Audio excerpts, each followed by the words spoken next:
Bonjour. Good afternoon, everyone. We will now call the meeting to order. Madame la Greffière. Madam Deputy Mayor, we have an agenda before us. There are no changes or additions. Could I have a mover and a seconder? Donc, Conseiller Richard, Conseiller Butler. Any questions? If not, we will go to the vote. Is this show of Manual, hands? yeah. Donc, in favor? Opposed? Motion carried unanimously. Madame la Greffière. There are no adoption of minutes, declaration of conflict of interest et déclaration des conflits d'intérêts. Are there any conflicts of interest? None. Madame la Greffière. New business is Affaires Nouvelles. The first up today is an urban work area traffic control manual supplement, and Renee Legacy is here. I can never say your last name. I am so sorry, Radia.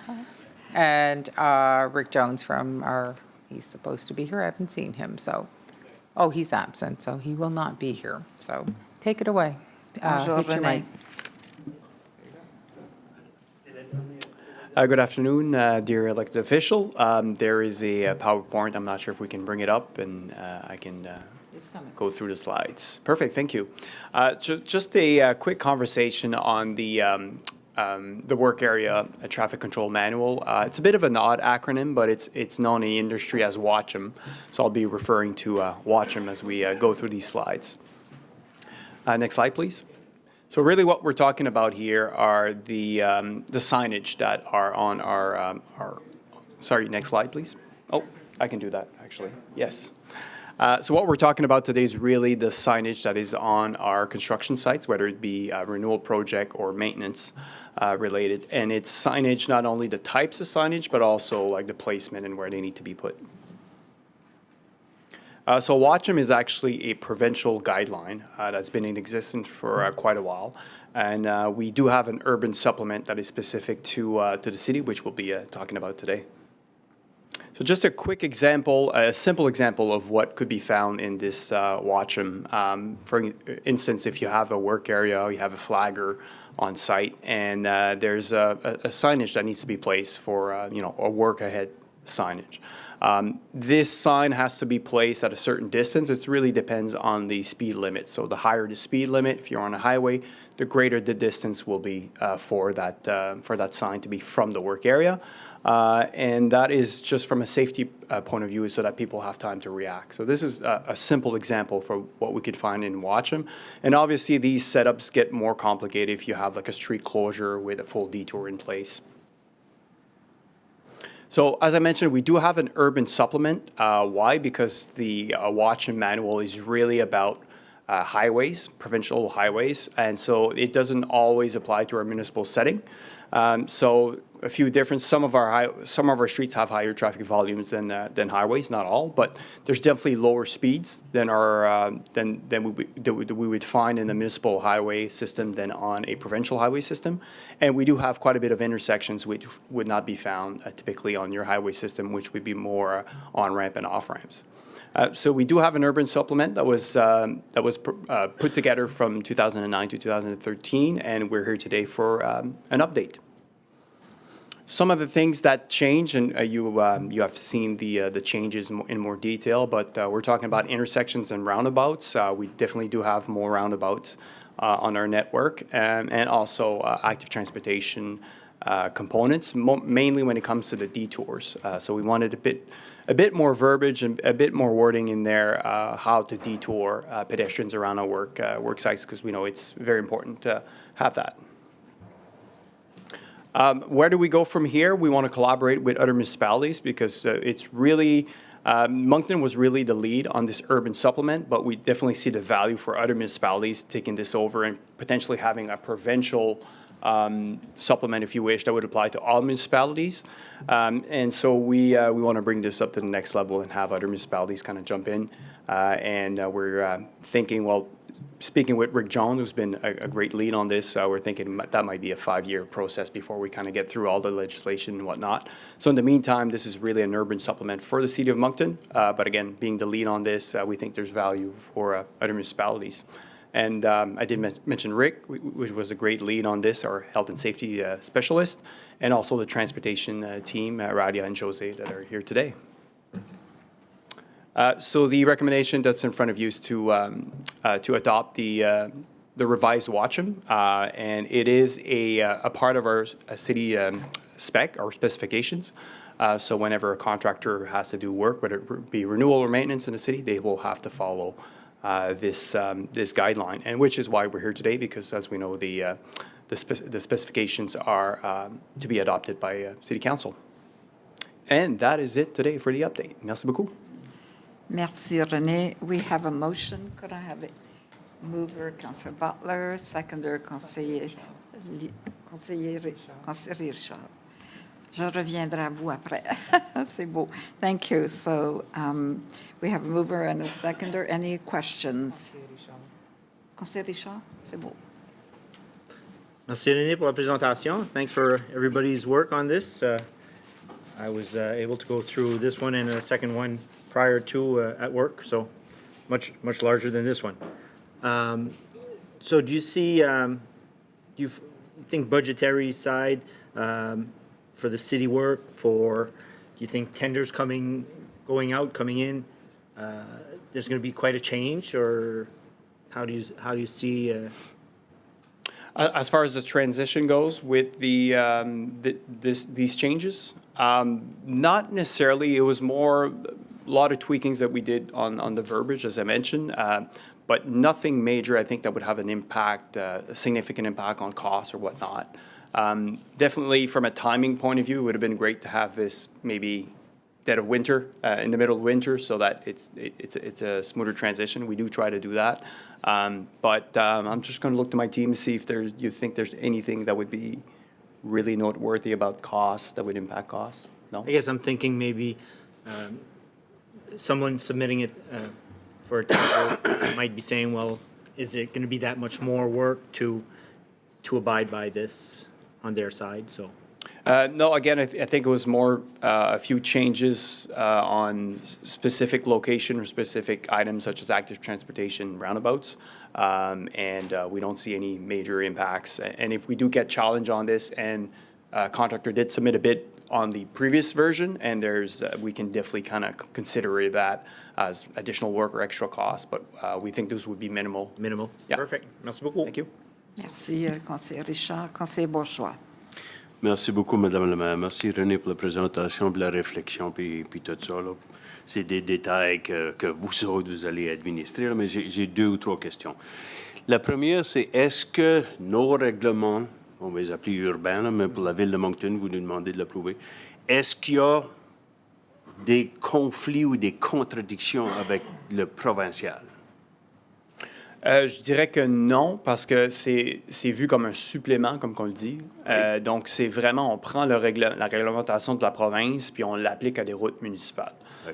Donc, sans aller dans tous les détails, je dirais qu'on n'a aucun conflit à ce point-là. C'est vraiment par rapport à adapter au réseau urbain que des intersections, qui a des vitesses moindres et des choses comme ça. OK, parce que le pire qu'on pourrait faire, c'est d'avoir un code à l'intérieur de la ville qui serait différent du code à l'extérieur de la ville pour nos conducteurs puis les conducteurs de l'extérieur. C'est parfait, une approbation. Deuxième question, plutôt à Nick que rien d'autre. La recommandation dit « approve »,« council approve ». On a eu cette discussion ici beaucoup de fois, « adopt »,« approve ». Et on a d'autres rapports, comme le Social Inclusion Plan, par exemple. Une des recommandations, pour moi, ça serait très controversé, mais on pourrait en discuter plus tard, mais c'est un autre exemple. Il y a des choses dans les plans qu'on reçoit. C'est pas approve, c'est we receive. Puis là, après ça, on les met sur nos sites web. On laisse entendre aux personnes que ces plans-là, c'est comme si c'était adopté, mais c'est pas adopté. Puis ça nous cause des problèmes, puis je reviendrai plus tard avec le social inclusion, mais je veux juste savoir la clarification, pourquoi approve et non pas receive, comme qu'on fait normalement. So in this case, we're asking council to approve and adopt would be the same thing. We could Right. say either or.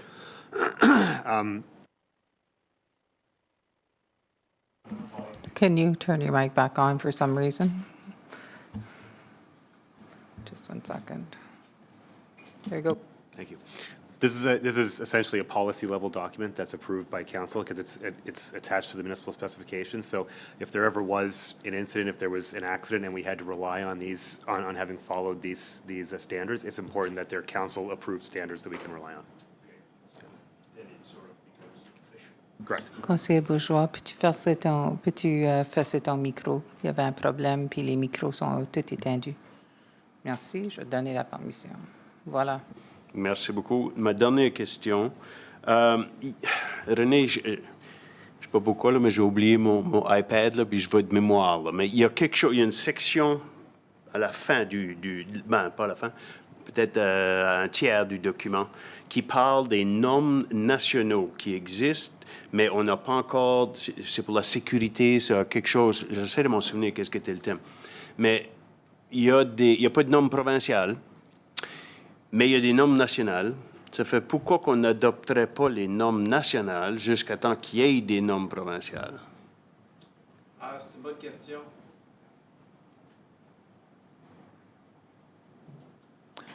Oui, merci pour la question, conseiller Bourgeois. C'est une bonne question. Il faudrait vraiment gérer dans les détails, puis il faudrait que je consulterai avec l'équipe pour être honnête avec vous là, à ce point-là, pour savoir pourquoi on a adopté un supplément urbain s'il y avait des normes fédérales. J'ai vraiment pas, pour être honnête avec vous, j'ai pas la réponse avec moi là, tout de suite. Je vous laisse avec ça, puis j'identifierai le paragraphe là, puis je te l'enverrai. Mais Merci. Ouais. il me semble logique que je comprends s'il n'y a pas de normes provinciales encore, qu'on est un petit peu pris entre l'arbre et l'écorce là, de ne pas savoir quoi faire. Mais s'il y a des normes nationales, il me semble que c'est logique qu'on adopterait ça. Puis si jamais la province en a, ben là, on peut le modifier en conséquence. Mais je vous laisse avec ça la réflexion. C'est pas un problème par rapport ici. Là. Je demande à Radia, peut-être qu'elle veut rajouter quelque chose. Bonjour, Conseiller Bourgeois. I think it's a reference to the Transportation Association of Canada Manual of Uniform Traffic Control Devices, because that was used as a reference for the signage, and that's used as a reference for all our signage throughout the city. So I think that's that has a section on work area traffic control signage. So it would have referred to some of those as for the sign designs types. That might be it. I just remember the sense of the paragraph that says basically, we would like to have something. There's nothing provincial. There's something national, but we're not going to do anything about it. And I thought, well, that's sort of the easy way out. Why don't we have the national norms? So anyways, I'll leave it up to you. Merci, Madame la Maire. Merci, Conseiller Bourgeois. So we do have a motion. There are no other questions. Donc, we'll go to an electronic vote. Am I Oh, we need a mover and a seconder for the motion. on avait- Oh, we on did, avait sorry. déjà My fait. bad. Okay. Donc, Electronic vote. Electronic vote.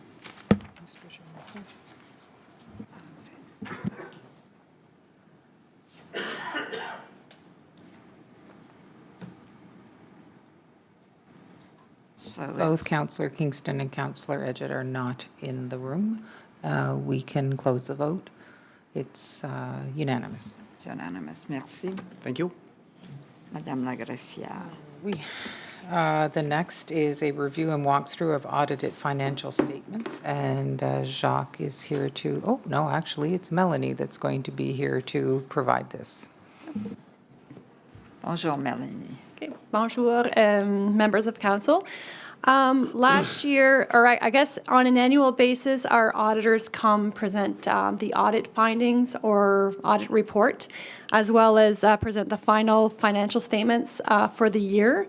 And at the request of council last year, it was requested that walkthrough is done prior to that meeting. So this would be the meeting. I believe the KPMG would be here May 8th, 4th, 8th, next public meeting, I believe, to present their audit findings. So in your package, we did provide a copy of the draft financial statements. At this point, we believe they're final. However, we have yet to receive any communication from our auditors as to the final report. These I guess I just want to remind council that you would be normally used to looking at our financial statements in a local government setting, so looking at just the general fund, looking at capital budgets, utility budgets, all separate. Municipalities has to follow the public sector accounting standards, which is combining all of those funds into one, combining any controlled entity. So for us, it would be MID. We would have those in our financial statements, as well as the reserve statements. So if you look, I guess just to complete that, if you look across any jurisdiction, you would see the financial statements resemble ours, and they're all based on a set of standard reporting format. So as these are quite complicated and technical to review, if you go to your package, I guess I would like to start at the back of the document. I think this will be most familiar for council to see a good review. So if you go to page 26 of the financial statement document, the title is Schedule 1. It's called Consolidated Schedule of Revenues. I'll just wait till...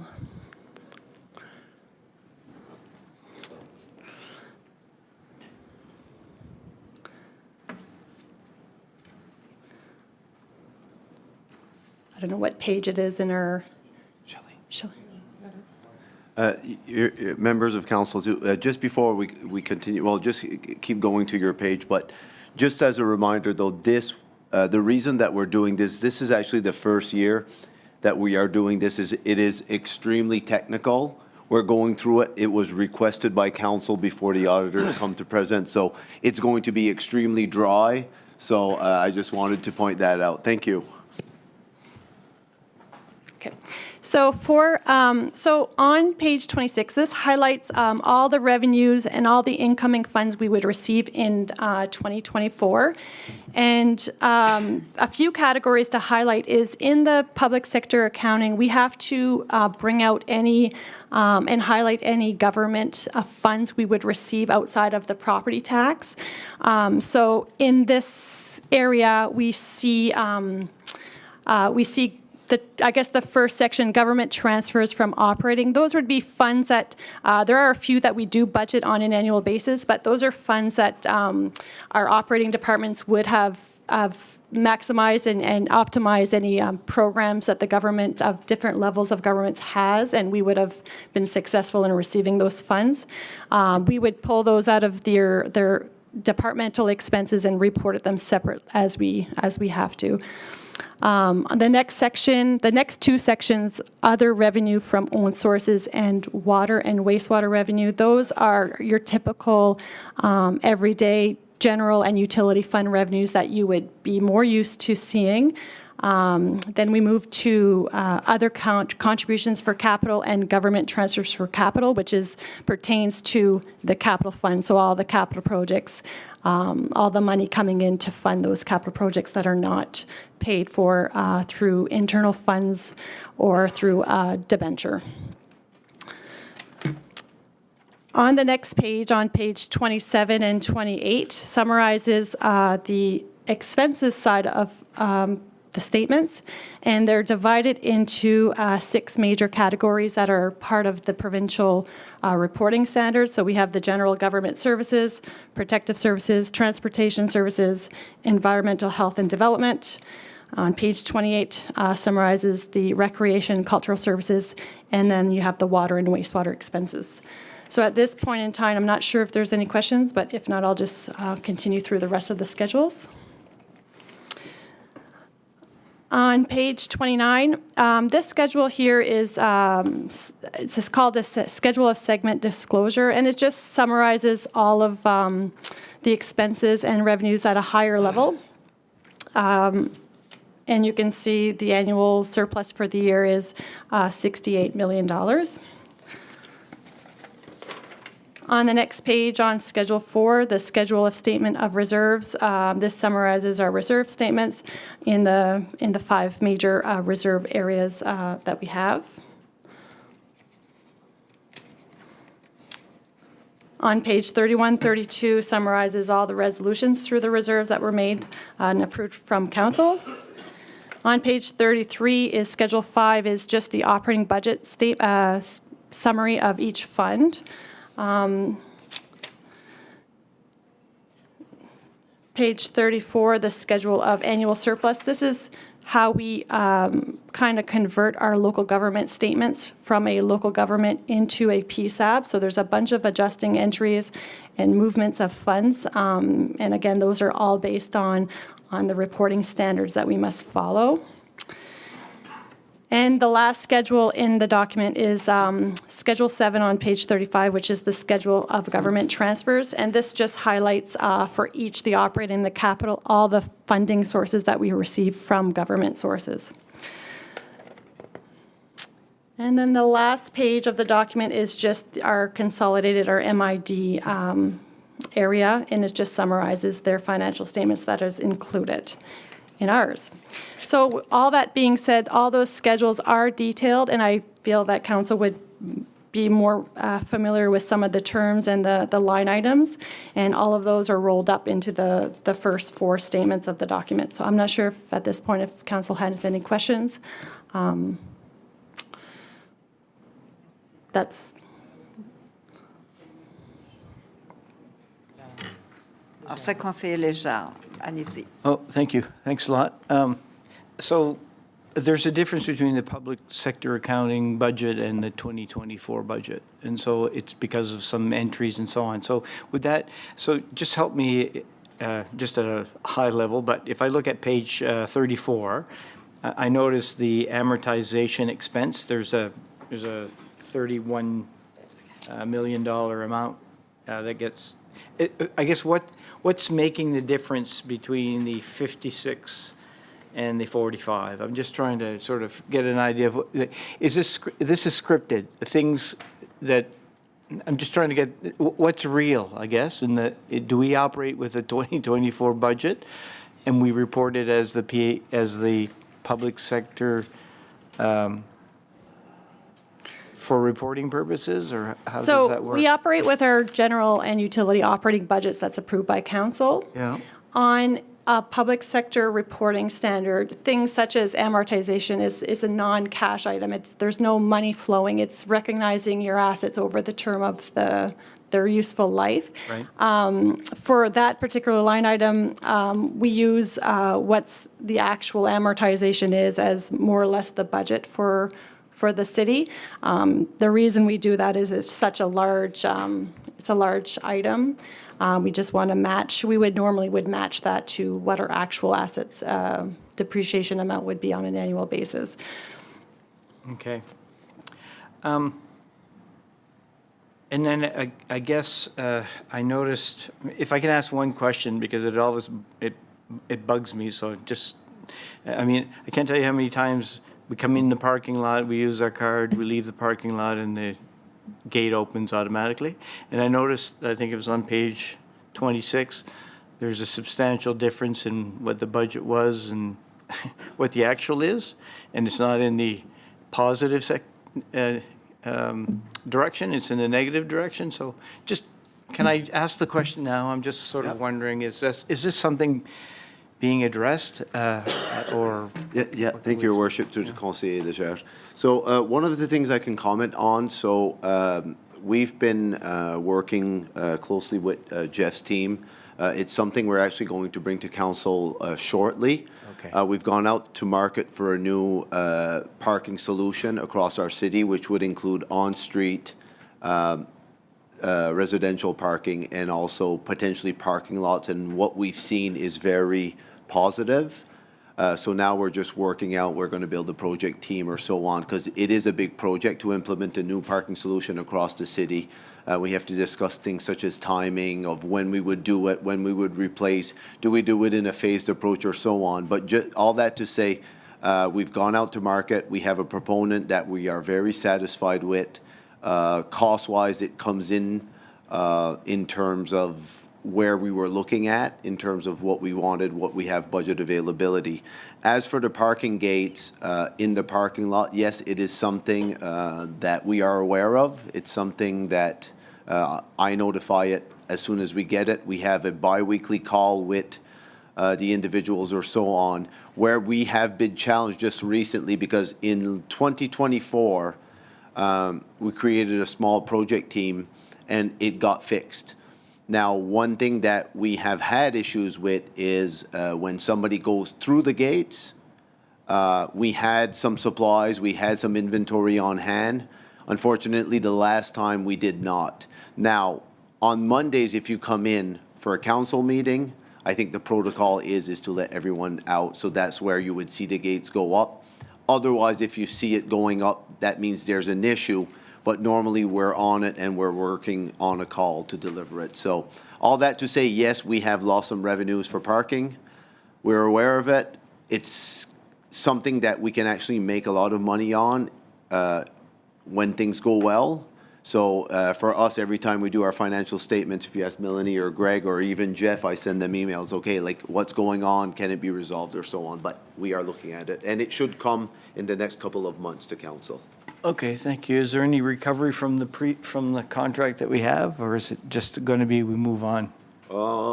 Based on my opinion, it'll be very difficult to get a recovery. Sometimes it's a business you always have to be on. You know what I mean? As soon as it goes out, you need to make the call right away. So they're not really liable if we don't make the call right away. So I think we could share in the responsibilities. So. Okay, all right. Thanks a lot. Appreciate your indulgence in answering that question, so thanks. Merci, conseiller Léger. Conseiller Richard. Yes, Terrio. Hi, Melanie. Page 15, notes to the consolidated financial statements.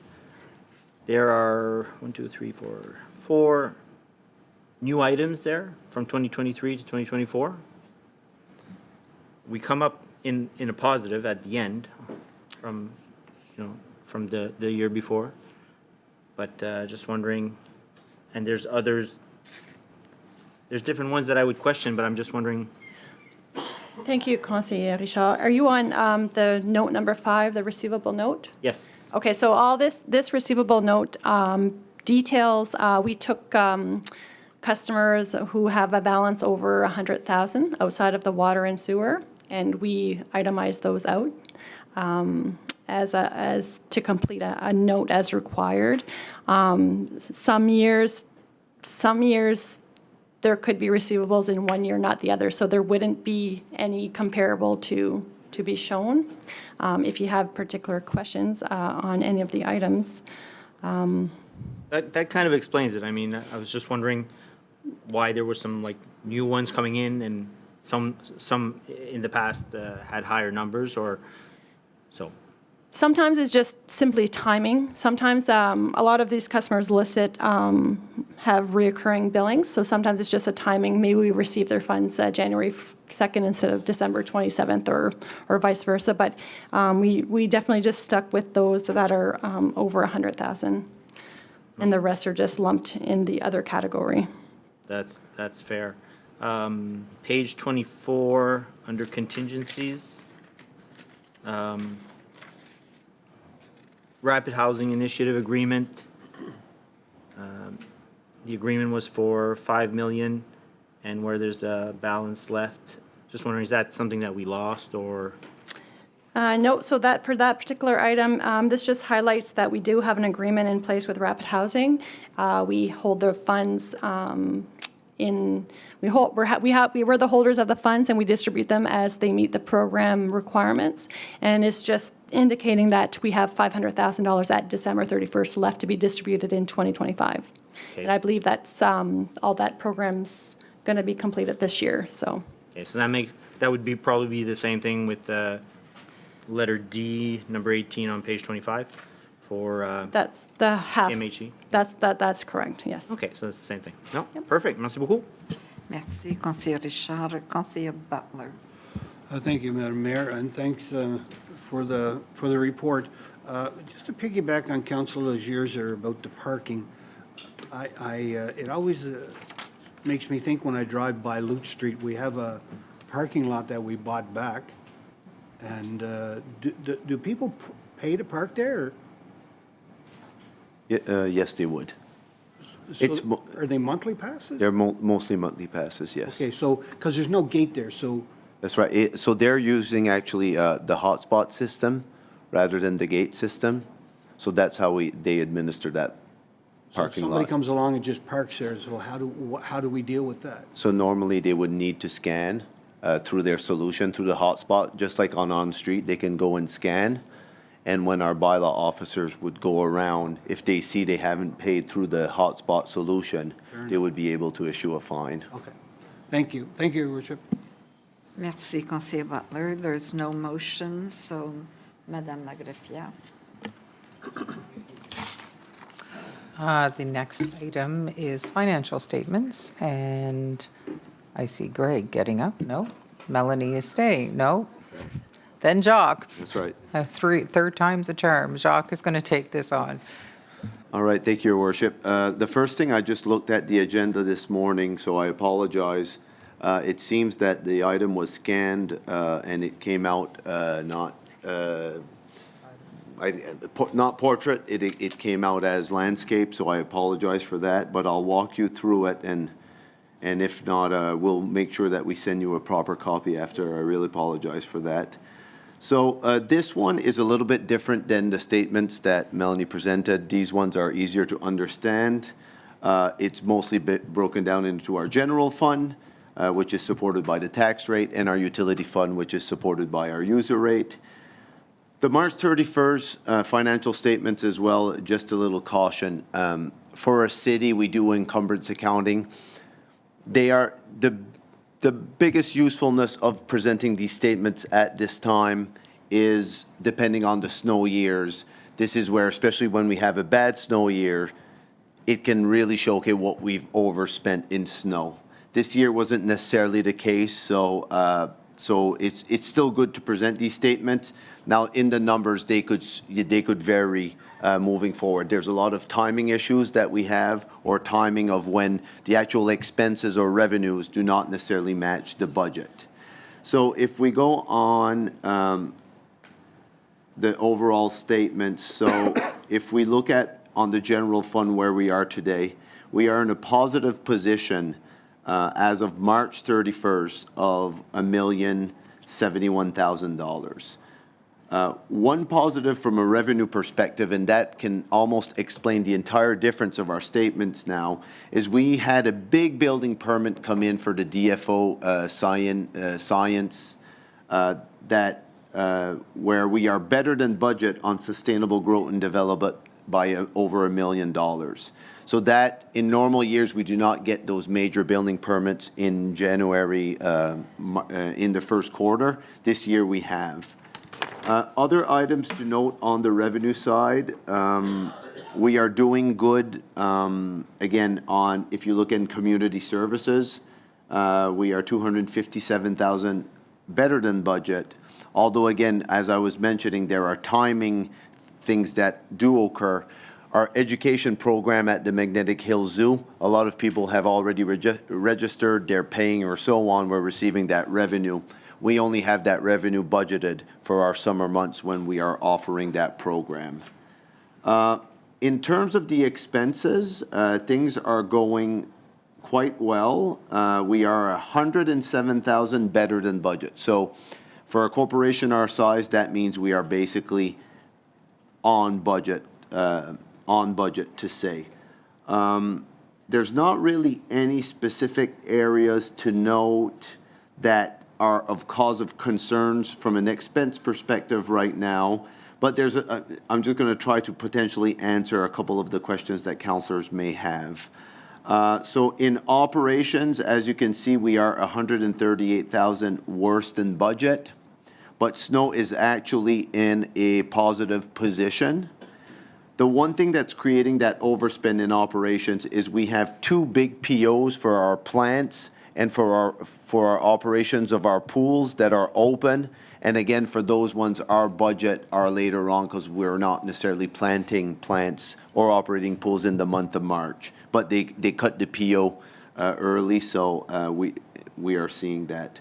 In terms of, the other thing in terms of community services, venues is over budget by $298,000. That would include the Coliseum. the market operations or so on.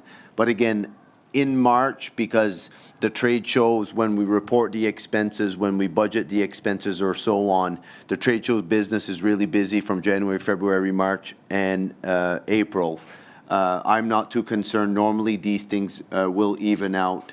The crew at the Coliseum are very aware of their budgets, so it's probably just distribution and timing. So I'm not too concerned about that. And all of the other areas, we're seeing some salary savings. That would be due to, again, having vacancies in the organizations. So we do benefit from that.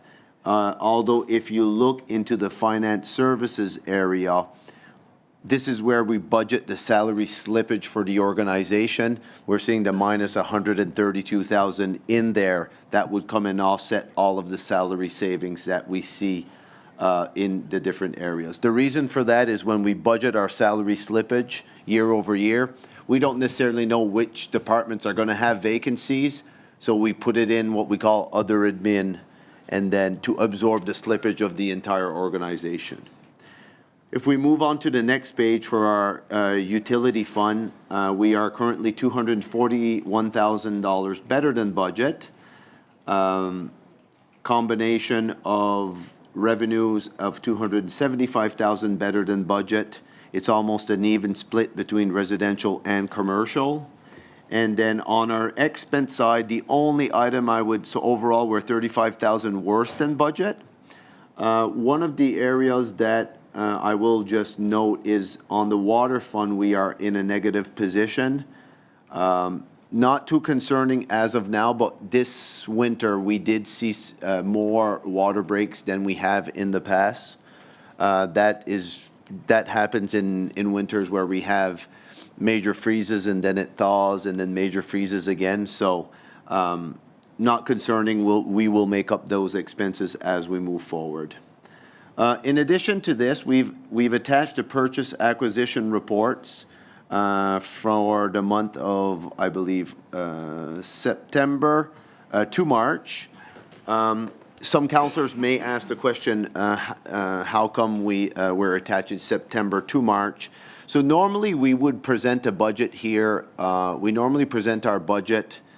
We would normally in October, for the October financial statements, which we would typically could present in early November or late November. This year, because of the province delaying us getting the property assessment numbers, we didn't present those financial statements, so that's why we are attaching them as of now. The audited financial statements, again, were supposed to be presented on May 4th by KPMG. They've requested a 2-week extension because they had more reviews to be done.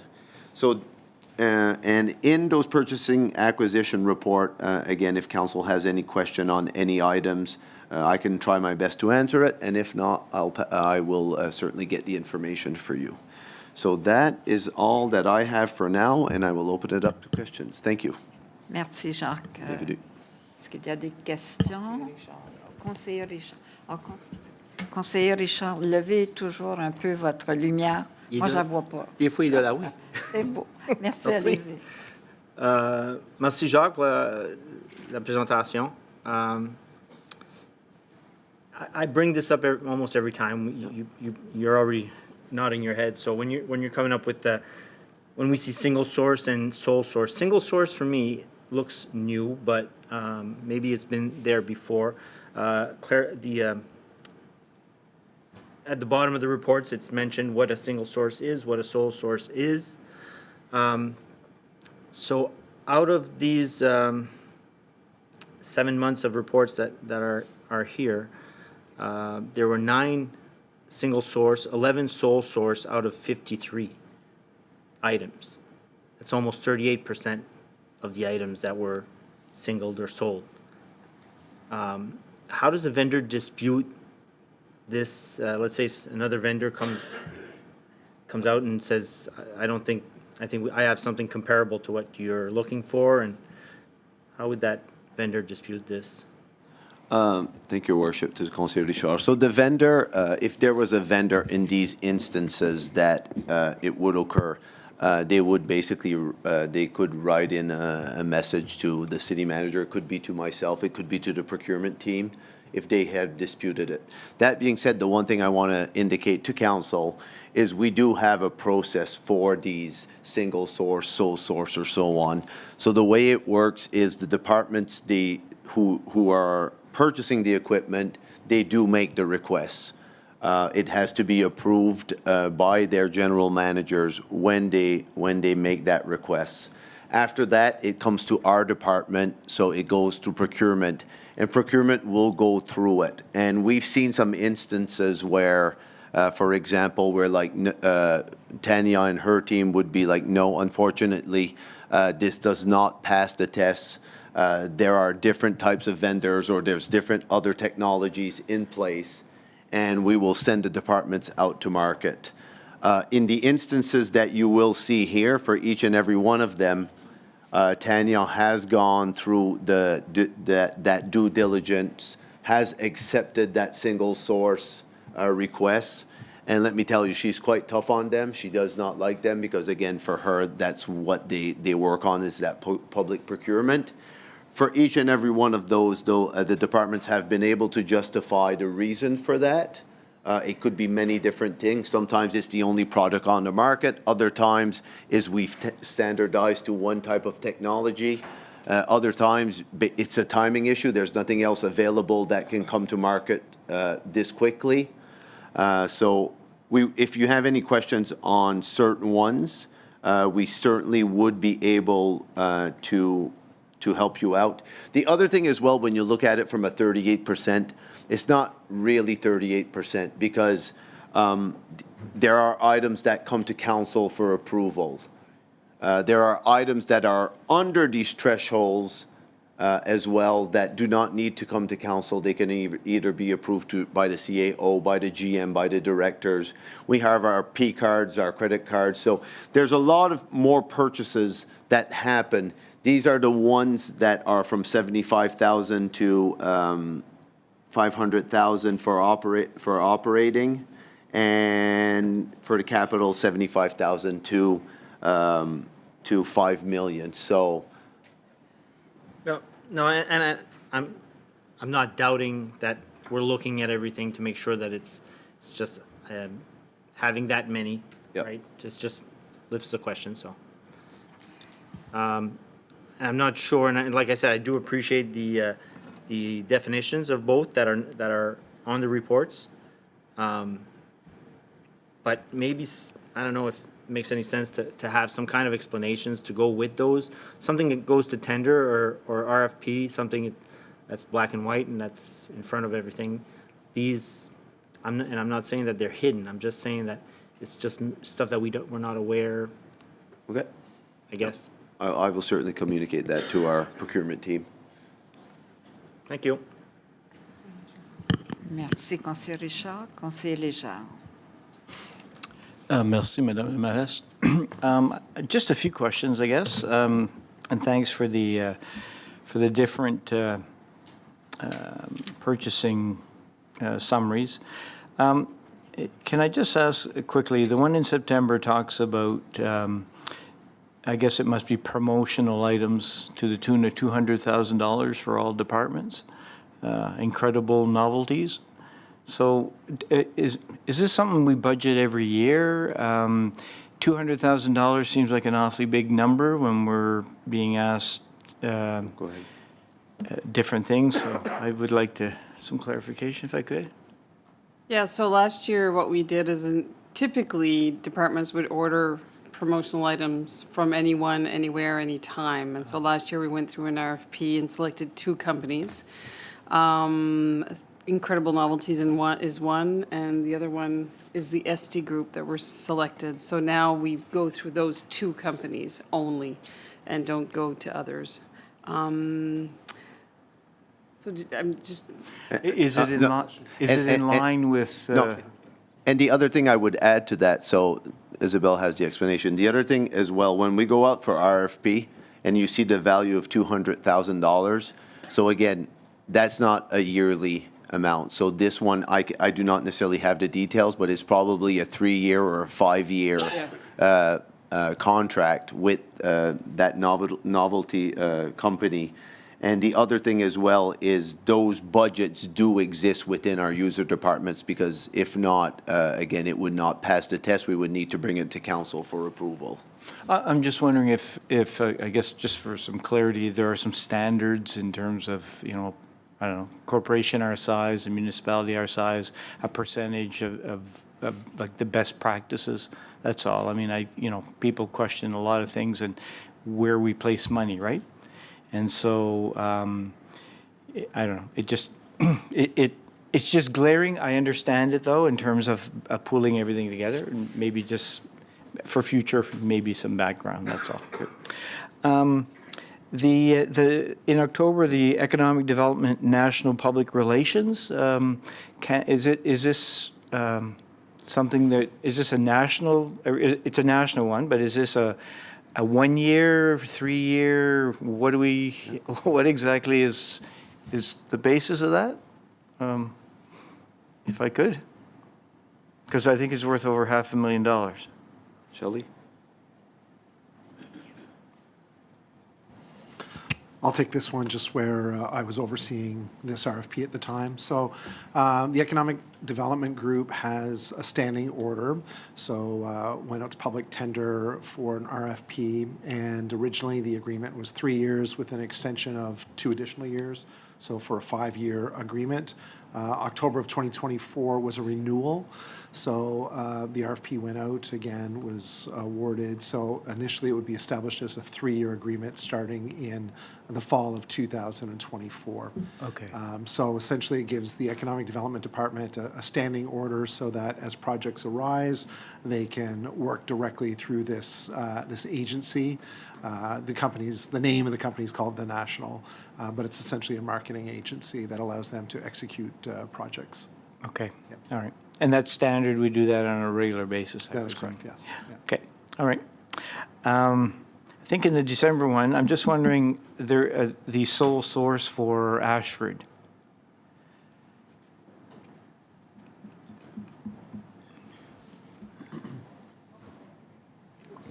Yeah, no, I'm good with this one.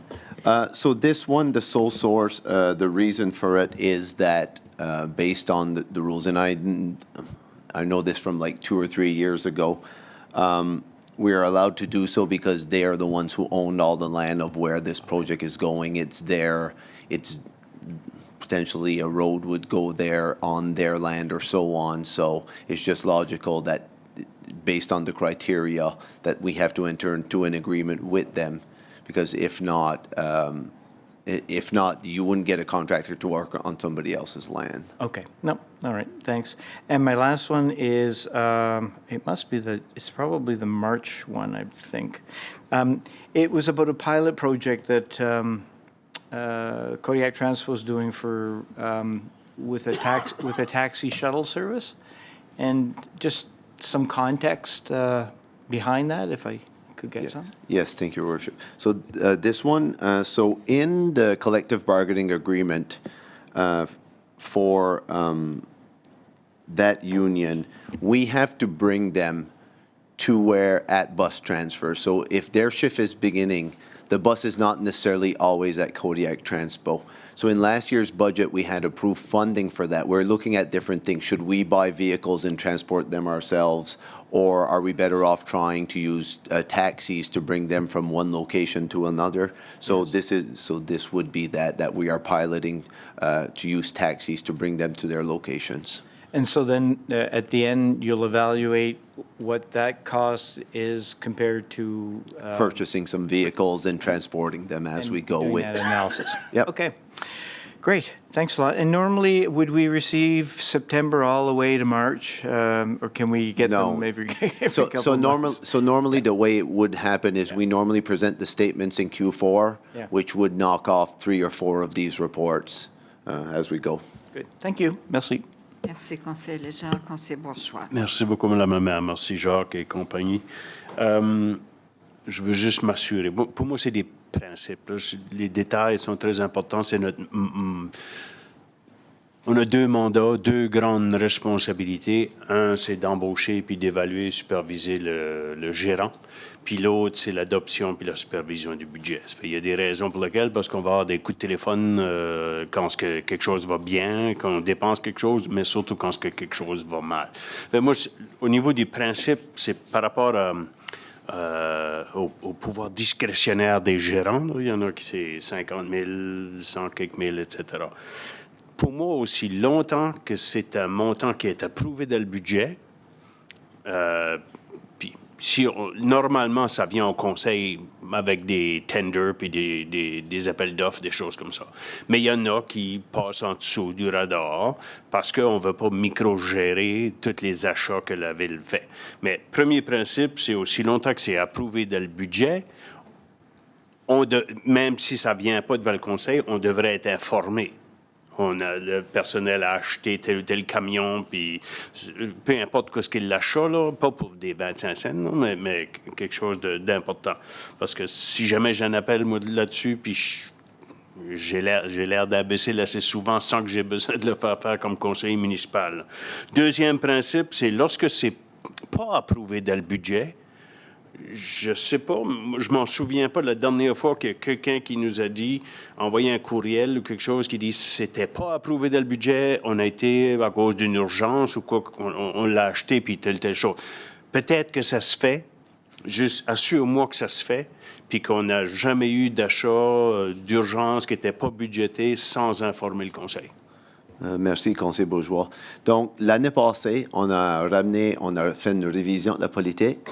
On l'a ramené au conseil. Donc, pour tous les items, que ce soit opérationnel ou capital, si que ça excède le 40 000 de budget, ou c'est quelque chose qui n'est pas budgété, notre gérant a l'approbation d'approuver en dessous de 40 000. Toutes les autres, on les emmène au conseil. Puis c'est pour ça, parfois, vous allez voir des tenders qui sont juste 1 million ou même 900 000, mais il faut qu'on l'emmène au conseil quand même. C'est que ça excédait le 40 000 qui est l'autorité du gérant pour les achats. OK. Mon point est que quand ça vient au conseil, je suis informé. Mais quand est-ce que ça passe en dessous, aussi longtemps que c'est budgété, vous devez nous informer, même si c'est juste d'un courriel qui dit on a fait cet achat ici, on a fait ce compte. On n'a pas venu au conseil parce que c'était déjà budgété, puis le gérant a... Vous nous informez, hein? Oui, donc tous les achats, c'est exactement ça que c'est un rapport ici, le Purchase Acquisition Report. C'est tous les items au-dessus de 75 000 pour l'opérationnel et le capital. C'est tous ces items-là qu'on rapporte au conseil. Toutes les transactions, que ce soit avec nos cartes de crédit, des 5-6 000 ou des choses de même, non, on ne le rapporte pas. On dépense environ 350 millions par année, donc il y aurait beaucoup de choses à rapporter. Donc, pour maintenant, avec notre politique, c'est le 75 000 et plus qu'on rapporte. C'est soit qu'on l'inclut sur le Purchase Acquisition Report ou que ça vient au conseil pour l'approbation. Puis là, on le fait tous les 3 mois. C'est ça. C'est ça. Merci. Merci, Mme la maire. Merci, conseiller Bourgeois. Il n'y a pas d'autres questions. Donc, Madame la greffière. Merci, Jacques. Bienvenue. The next item is potential changes to the election of members of council remuneration and ward boundary bylaw, A202. Nick Robichaud is going to lead this. We have in the room myself, France Levesque-Ouellette, Paul Edgar, and Rachel Doucette for questions.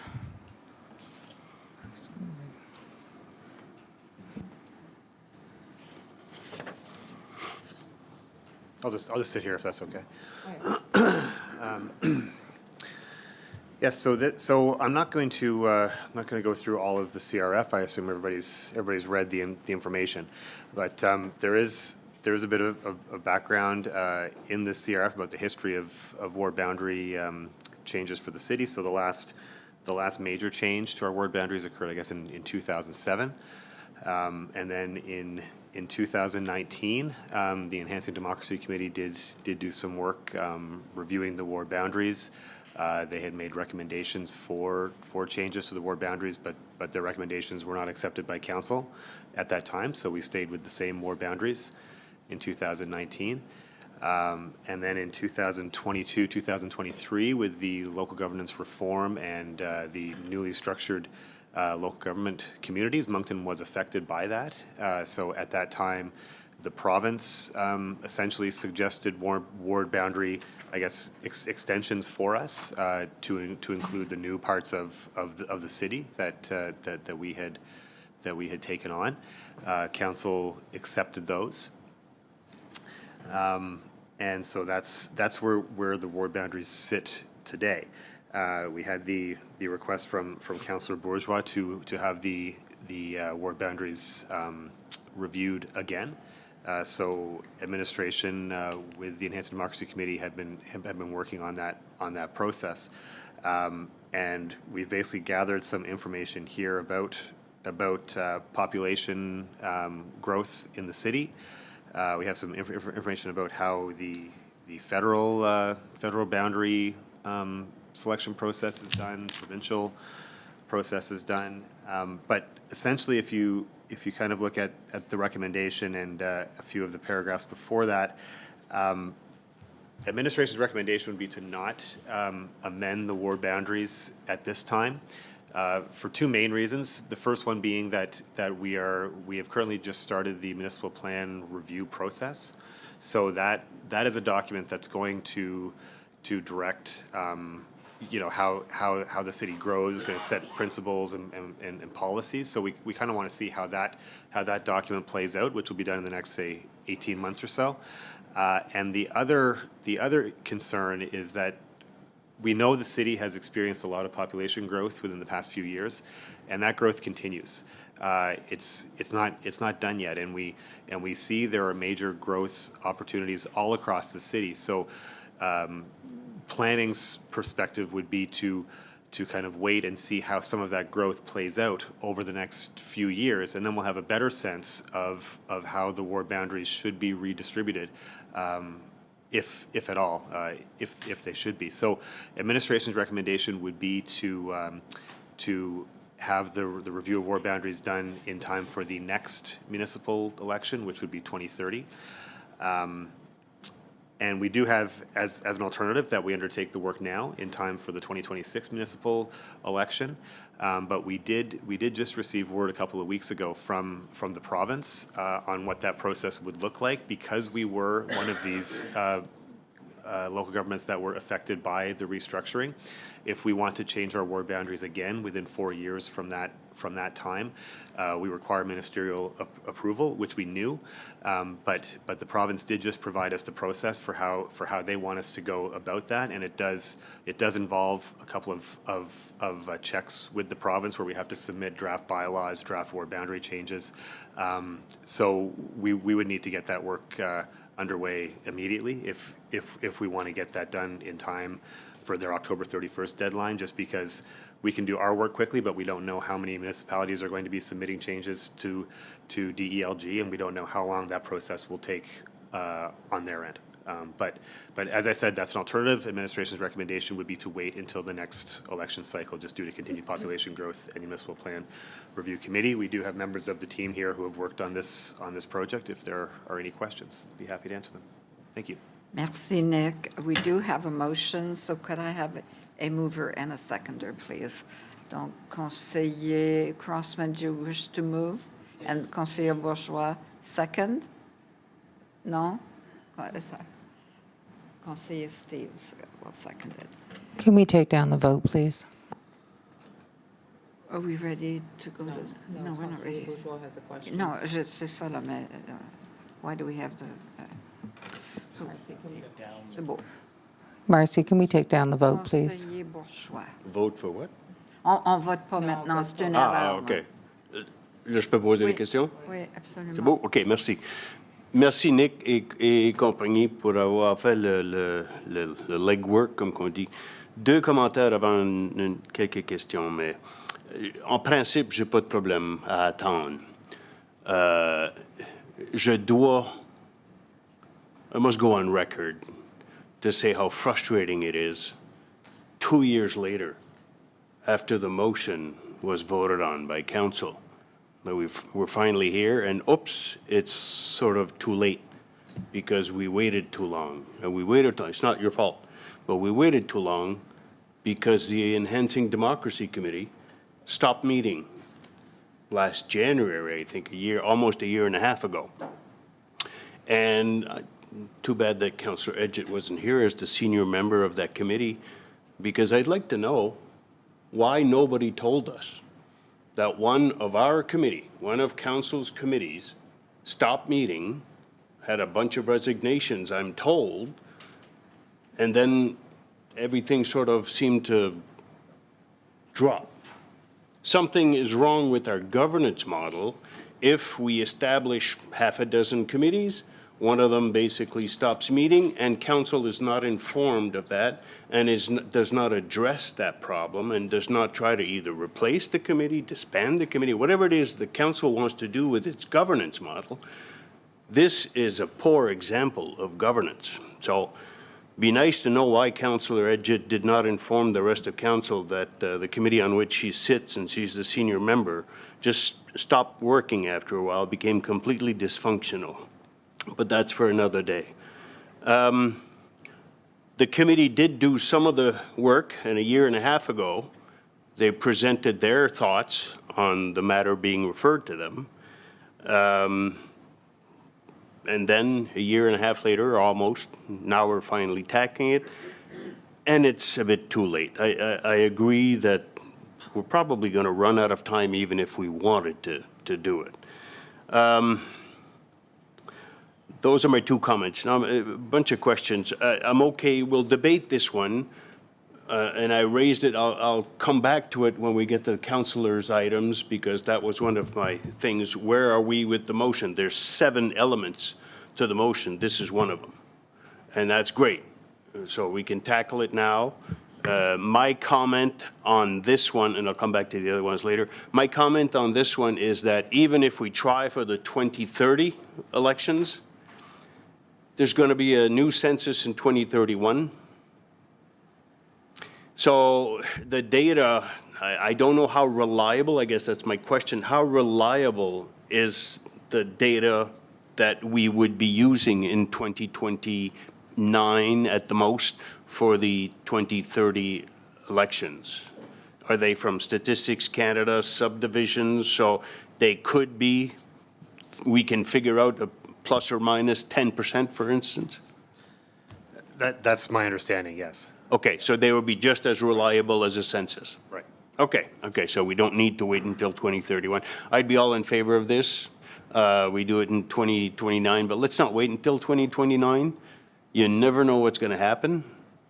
So immediately after this election, the other point that I want to make is that I'll admit it to be, in a conflict of interest if I do run again. I'm not decided yet, but if I do run again, it's very difficult for me to make a decision on electoral boundaries that may help me, may hinder me.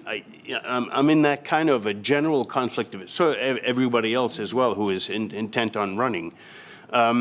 So that's why we had an Enhancing Democracy Committee. They'd be sort of like a neutral third party to do it. At the federal and provincial level, as you highlight, there's an independent commission. Eventually, council has to make a decision on it, but whatever makes sense. I think it would be better if we at least before the next election have this council make establish principles, maybe, but only to be applicable in 2030, such as what's the percentage? Is it 10%? Is it 5%? Is it 15% that the wards should not be overly populated? And if it doesn't change, is it every 10 years that we should do it? If not, maybe every 20 years, because there's a lot of movement in population. There will always be significant increases or decreases. We can't just plan whenever there's been stagnation for 2 or 3 years. It's every 10 years, it's every 20 years, whatever. It's got to be automatic. So these are the kinds of principles that maybe this council should make decisions on for 2030. I promise you I will not run again in 2030, so I will not be in a conflict of interest, but at least we can make those decisions unless we appoint some sort of impartial commission to do it. So those are my two comments, but in principle, I have no problem, regrettably, to wait until 2030. Again, 2 years to wait for a decision on one of the 7 items. It's not, I say, it's not staff's fault, it's definitely the committee's fault. I don't know if the mayor was aware of it, and then therefore the mayor, or the former mayor, therefore she shares some of that responsibility, but I'll leave it at that. Merci, Madame la Maire. Merci, conseiller Bourgeois. Conseiller Richard. Merci encore. C'est beau. Anybody want to buy a house? I'm in that area, but would it be wise to add money, make an amendment to add money to the budget for that year when it comes to talk about this again? Jacques, I mean, certainly there'll be resources involved in that process. I mean, I'm not sure whether or not we have any existing. I'll let Jacques answer. I think when that time comes, we will certainly add money to it because it'll be a council priority. For us to add it now, I mean, it could be reversed next year or the year after when council decides to approve the different budgets. And it's always important to remember when we approve the operating budgets, it's only for that specific year. So even if a motion is made today, in 3, 4 years, 5 years, 6 years, the council of that day will have the ultimate say Yep. on whether it's added. But administratively, though, when these things occur, they're not nice to haves, right? They're needed. We basically they through the rankings of level 2s and level 3s, they go right up to the list, and they do get approved. Okay, so and the reason I'm asking is that in the financial of the CRF, ward boundary review is currently not budgeted, but could be funded from the council contingency. So I guess I was just. Yeah, so away from that comment was if council Yep. decided to go with an alternative and do it right now. Perfect. Right, we would need to find the funding to be able to do it. Yeah, merci. Bienvenue. Merci, conseiller Richard. I do have a question. Someone mentioned to me last evening that we have the highest amount of elected officials, more than Halifax in our region. So when you do the ward boundaries, is it possible to explore the 3 municipalities and how this works across Atlantic Canada or the province, and what's the best way to most economical way to do this? Is this something that, I know it's a very touchy subject, but is this something that could be done just as to explore this? I mean, we can provide data on how many elected officials there are in a few comparable Yes, municipalities that would be in wonderful, our region for actually. council's interest, sure. Okay, that's a good beginning. Merci. Thank you. Thank you, everyone. We don't have, do we have a motion on this one? We do. Donc, electronic vote? Yes.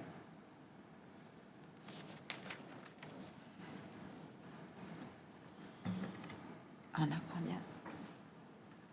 Councillor Kingston, can you register your vote, please?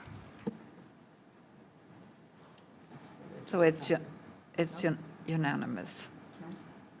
Comment ça? Can you close the vote, please? There, it is 9 yes, unanimous. C'est bon. 9 no. Merci. Councillor Edgett is not present. Madame la greffière.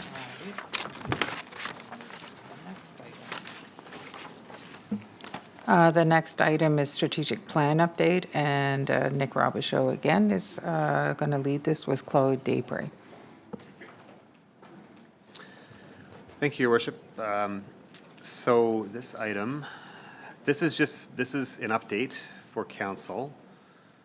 We had promised to come back to council, I believe in the first quarter, just to provide an update on the strategic plan work. So here we are.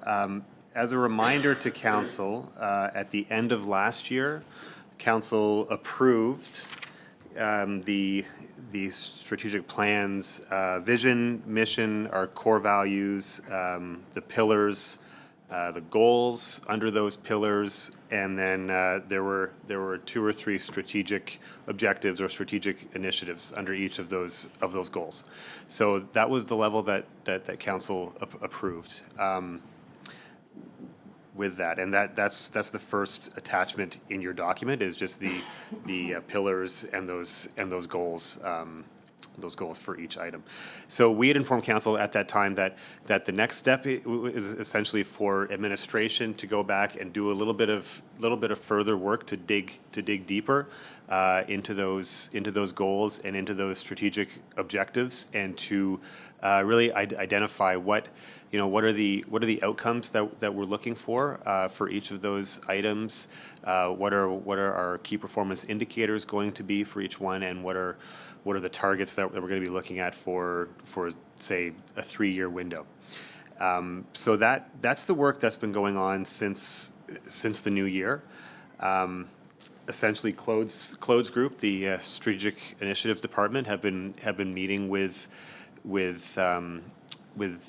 employees from various departments to work on those kind of outcomes and key performance indicators and targets. So they've been meeting in small groups to work on that. That was essentially completed by March 21st. And now we're in the process where the general managers are looking at the work that's been done for each of those and just kind of validating that work. And then we're going to be meeting as a leadership team to go over that whole package. We're doing that later in May, and then we're going to be having another working session with council where we're going to present this work to council, and we can have the opportunity to go through it together, see council's feedback on this, and then once we've had that session complete, then we can bring it forward for formal adoption by council. So this is basically a process where we're going to establish administration's work plan for these items. And what I have done here as a second attachment to this report form is just provided an example for council of what some of that work looks like. So this is a long kind of Excel-looking table document, and the example that we've used here was under the environment pillar. And it was the strategic initiative of investing in active transportation strategies. So you can see the first column is whether or not there is budget approved for that item, yes or no. So in this case, there is. And then we've identified three outcomes that we'd like to kind of tackle under that initiative. So you can see the outcomes are listed there, and then we have the key performance indicators and the targets for 2025, 2026, and 2027. And then we've identified basically who are the responsible departments and who are the responsible individuals for making sure that we're meeting those targets. So that's the process, that's the work that we're doing right now for each of the initiatives that were identified in the council-approved strategic plan. So like I said, this summer we're planning to have a working session with council to validate this work, seek council's feedback, and then we'll come back later in the summer, looking probably at August, to get that formally approved. So that's the update, basically. Thank Happy you, to take any Nick. questions. Thank And you. Claude's here also if you have any questions about the process. Conseiller Butler, please. Thank you, Mayor Terrio. I'm just looking at this, and we go back to the environmental pillar, and let's see, it's 1.1.2. Environment says reduce net greenhouse gases emissions and other forms of air pollution. So I remember when this came forward, I spoke quite frequently about Transaqua, Rayan, and them up there polluting the air. And everybody said at that time agreed, this is where we should put that for the air pollution. So when I see that, and it says the objective says reduce the greenhouse gases, emissions, and other forms of air pollution. Next one, it says the strategy is to invest in active transportation. And it says public transit, growth, public transit growth strategy, presented to council for consideration. Target will be determined by the growth strategy. There is not one thing in there, not one. It was like the budget, not one thing in the budget, not one thing in here about the north end and the smell that continues. So what pillar would I look under?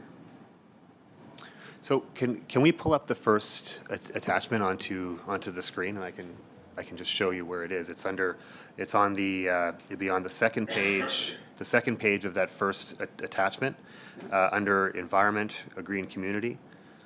Green community. The other attachment. Yeah, I see it right there. Yeah, it says, yeah. Yeah, it says to, with the forms of pollution, noise, odor, and dust. Right. Exactly. Yeah. But I'm looking at the second page, Yeah. where it says what the strategy is, what the outcome is, So and all what the we've target is, and it's not even mentioned about air pollution. right because all we've provided here is just one example. So we've just selected the example of invest in active transportation strategies. We've been investing in active transportation since I got on council. So I just wanted to show council what the process looks like. So we're going to do this exact same process for the fourth bullet under that item, which is mitigate other forms of pollution, example, noise, odor, dust. Yeah. We're doing the same process there. So that's where those items would be tackled, and we're going to be bringing that back to council. I just wanted to show When? an example of the work that's been done. When would that be coming that back we're to? doing. So the general managers are just validating this work. I think it's got to be done by the end of this week or midweek. And then we're having our own leadership team working session on this at the end of May. And then we plan to have a working session with council in June, probably. All right, thank you. Merci, conseiller Butler. Conseiller Bourgeois. Merci beaucoup, Madame la maire. Merci, Nick et compagnie, d'avoir préparé ça. Je vais reculer un petit peu dans le temps. When I was elected in May 2021, one of the first things I did was advise the mayor that priority for me was public safety.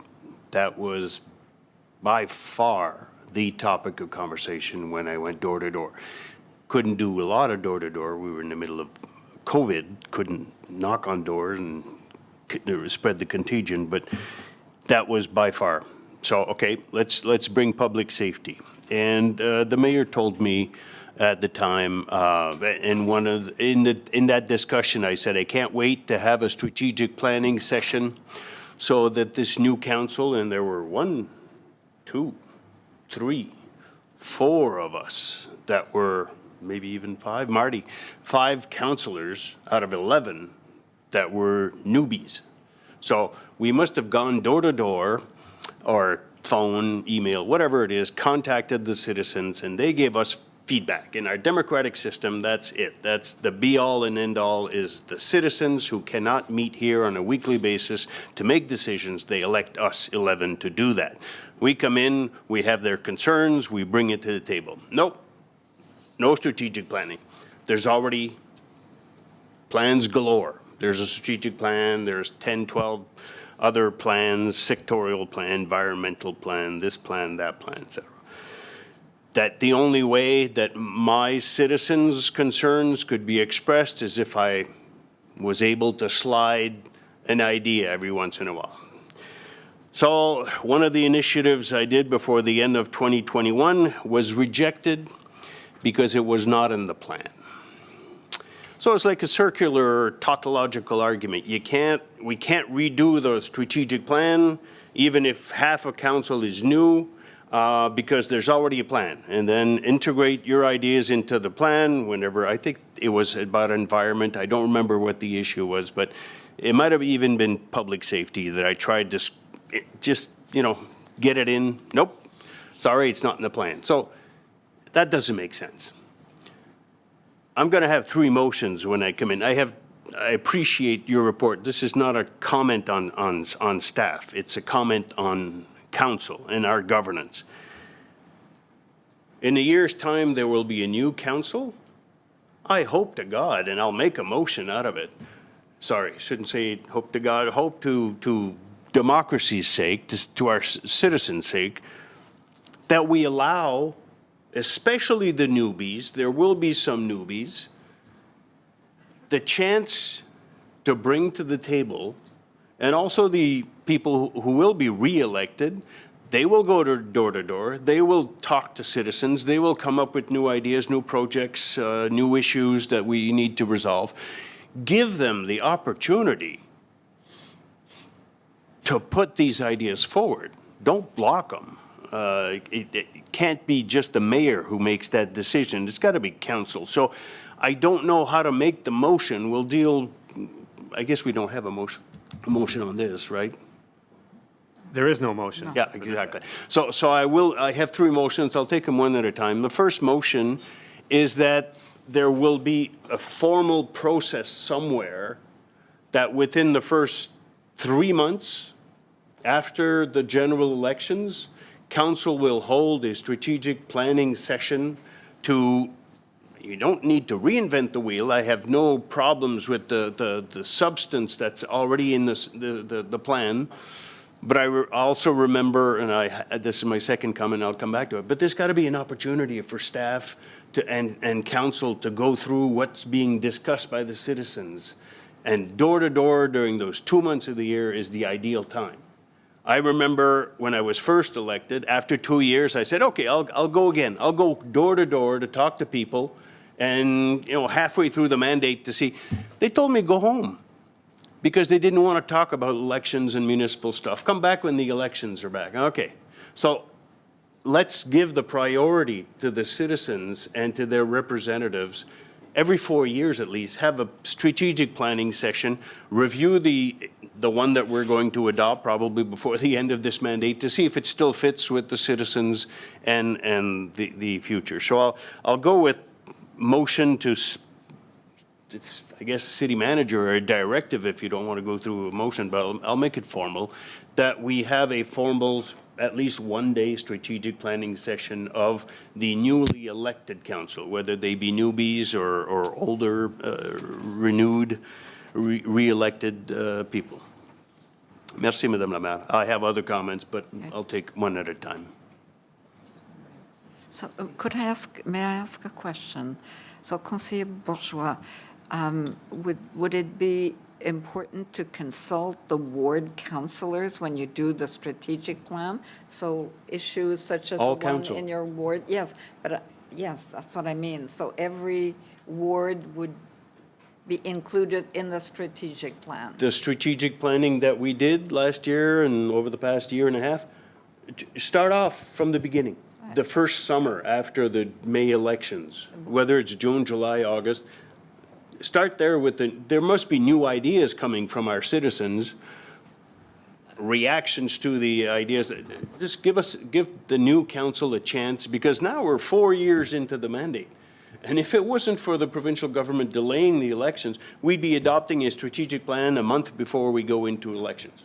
It's kind of silly, in my opinion. Monsieur CEO, Serge. Merci, Madame la Maire Adjointe.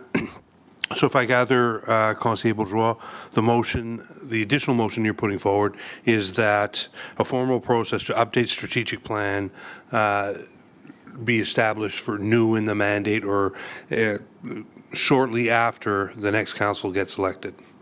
For all of council, not just the new ones. Council, for all of council, within 3 months of the The council general will be a election. new council, right? Regardless if you've got turnover, there will be a new council.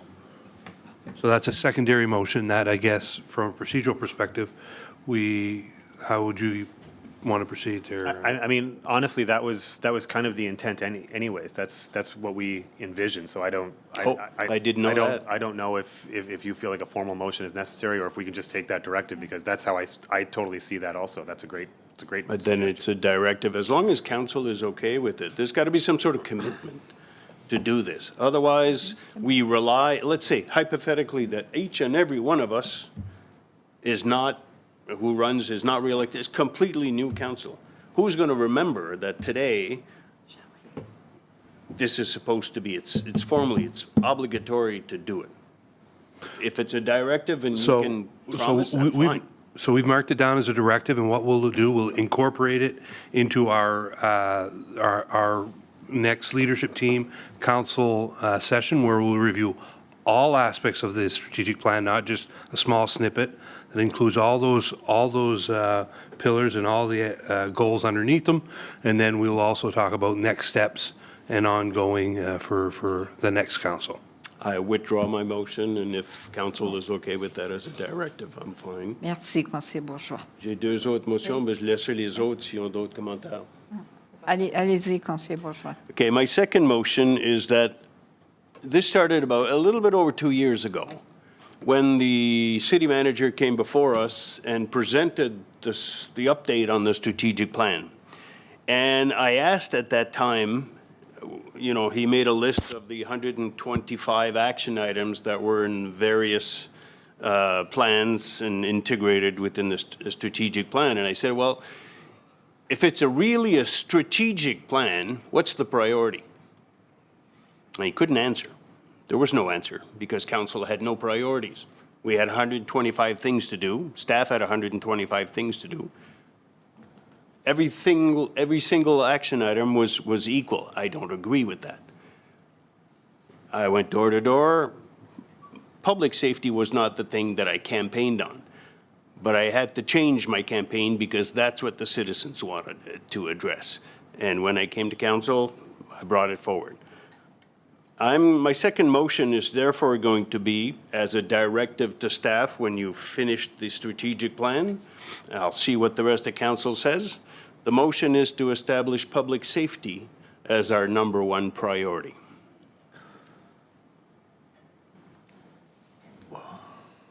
So is that a motion or a directive?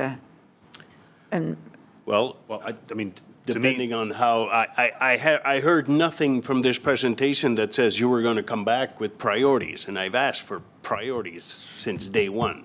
So unless staff is going to come up with a list of priorities, but even then, it's not for staff to determine the priorities. I think it's up to council to determine the priorities, and that's why I am making a motion that public safety be our number one. Doesn't mean the other ones aren't, whatever number 2, 3, 4, 5 are, but that the number one priority is public safety. If the rest of council don't agree with me, that's fine. We'll have a vote and we'll say something else will be a priority.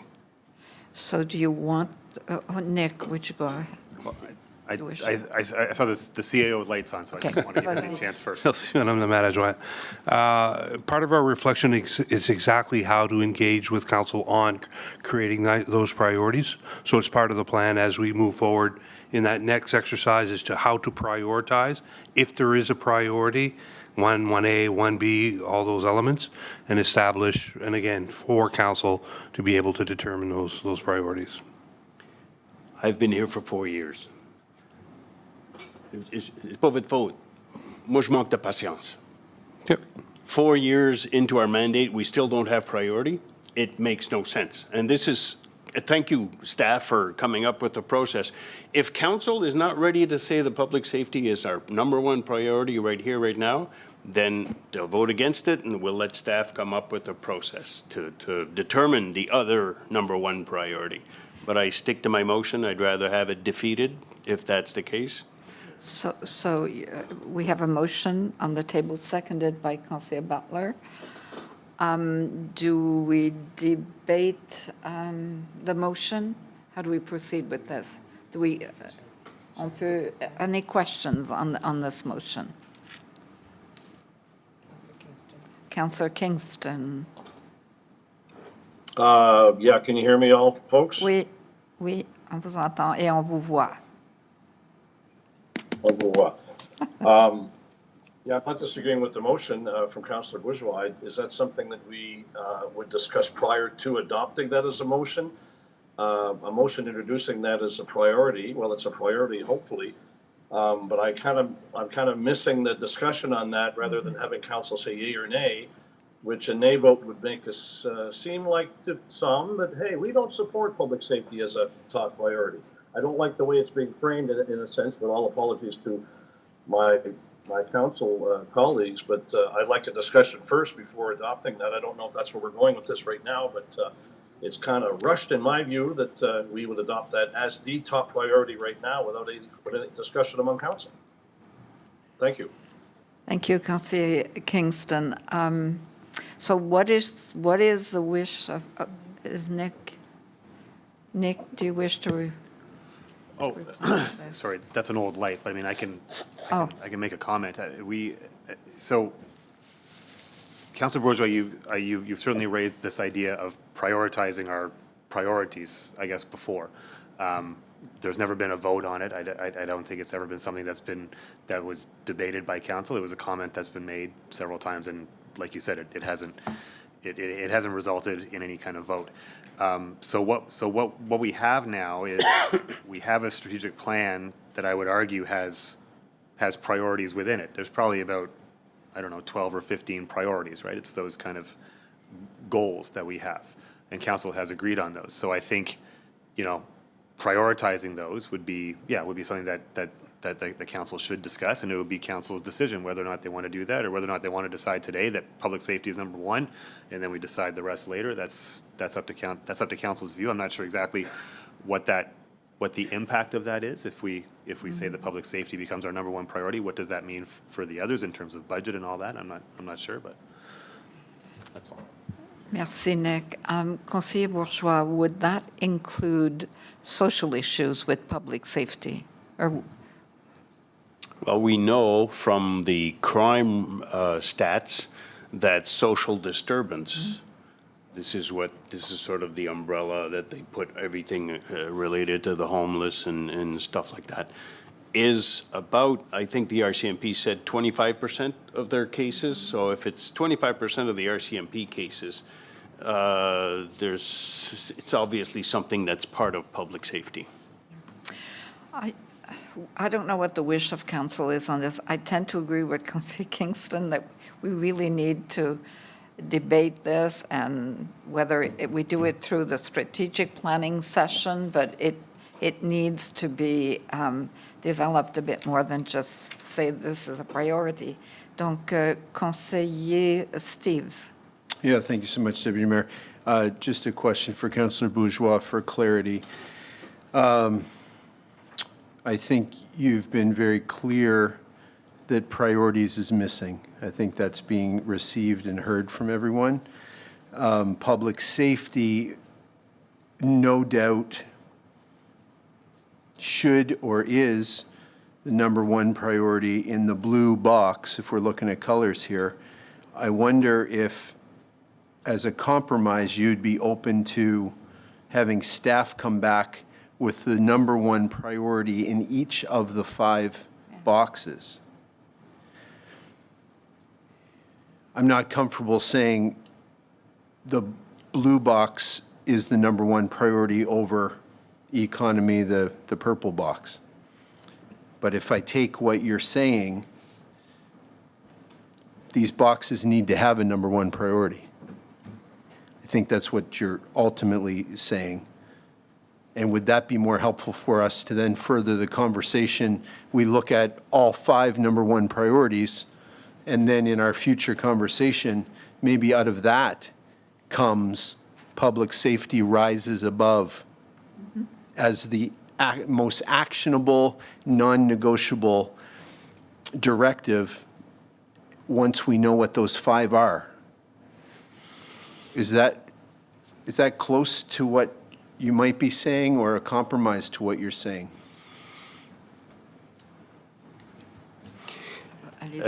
Two things. You said 4 or 5 boxes, and Nick said 11 or 12 priorities. So then there's probably 125 still action items. But to me, in my opinion, public safety is number one. There's no discussion on number 2. But the rest of council might disagree and say, no, I'm sorry, public safety is not number one.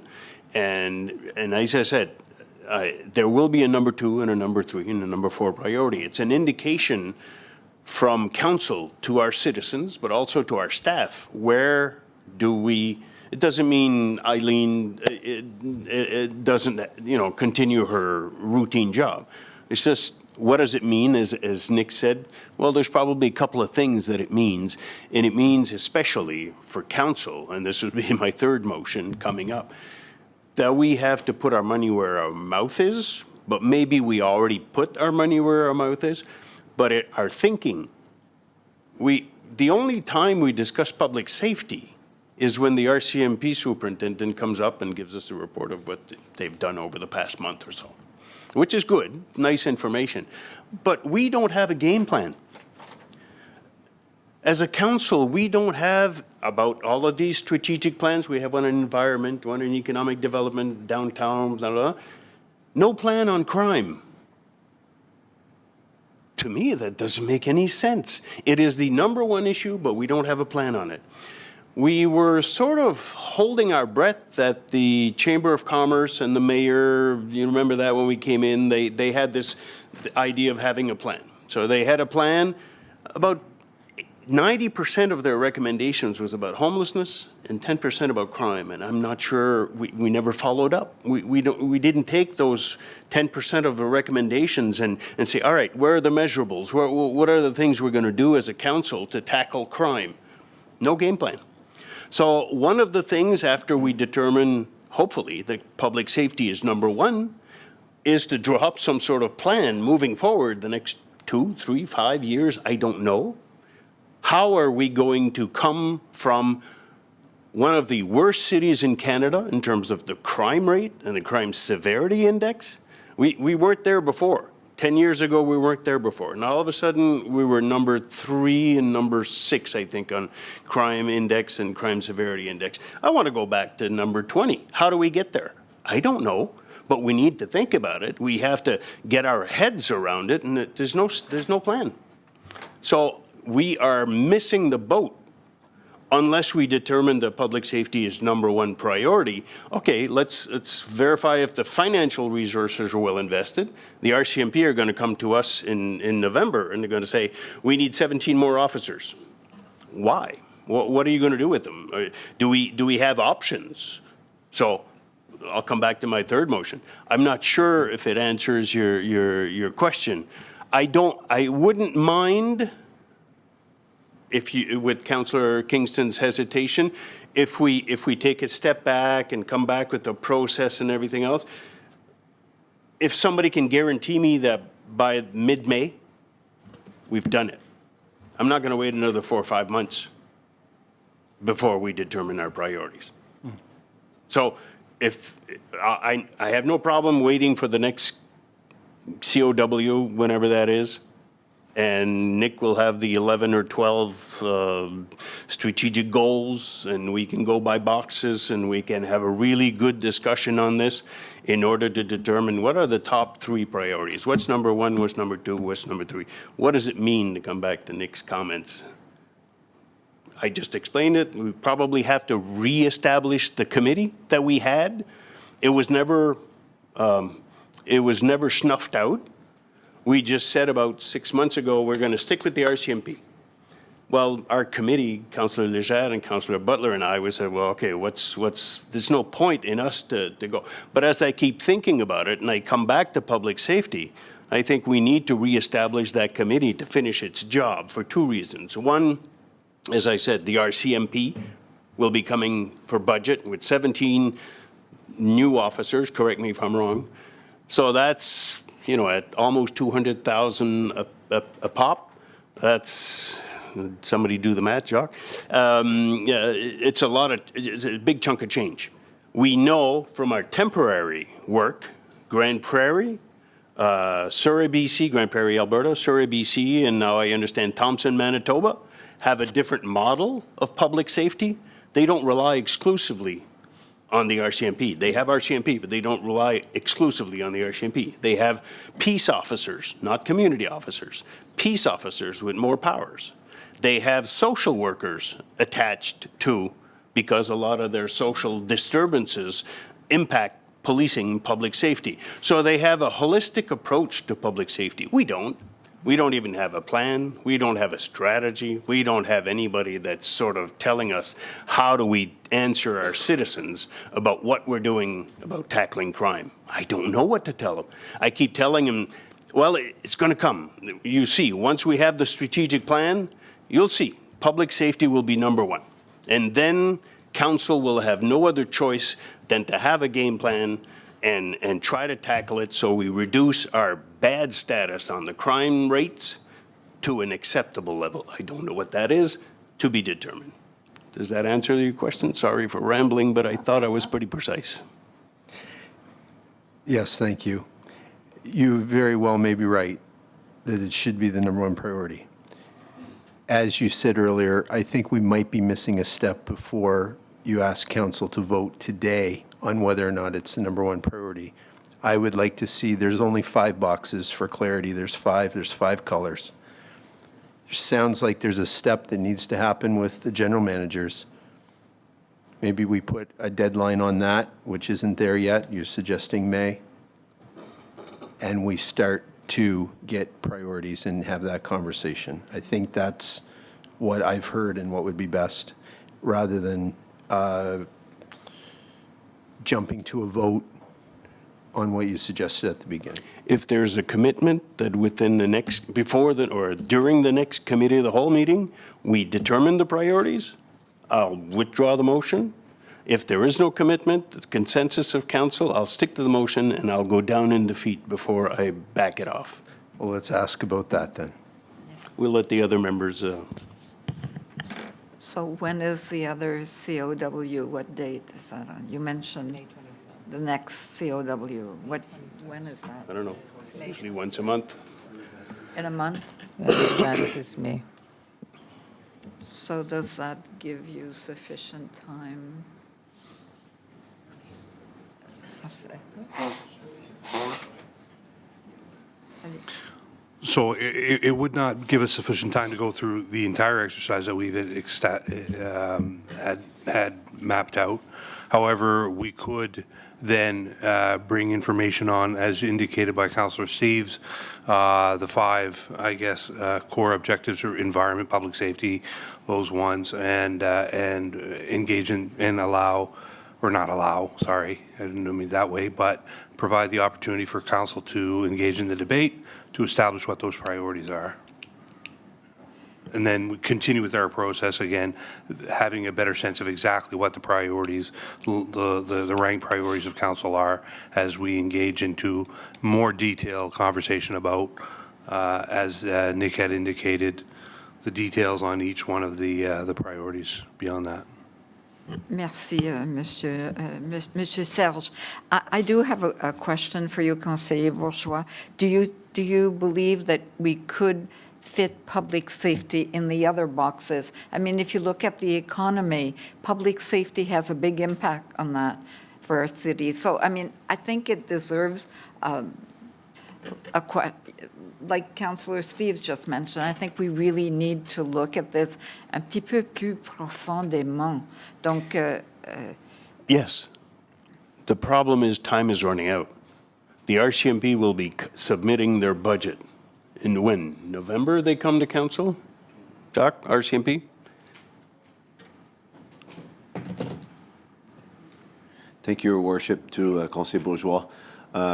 Yes, so the budget process is November. That being said, the request from the RCMP would be in the summer months, if not even further than that, because council passed a motion to request that we receive the information a lot sooner from the RCMP this year. So Chuck actually has, the CRPA and their team have created kind of the KPIs or so on in preparation for that discussion, which should be a lot earlier. Yeah, they'll submit. But our discussion, when we get to approve the RCMP request, is November.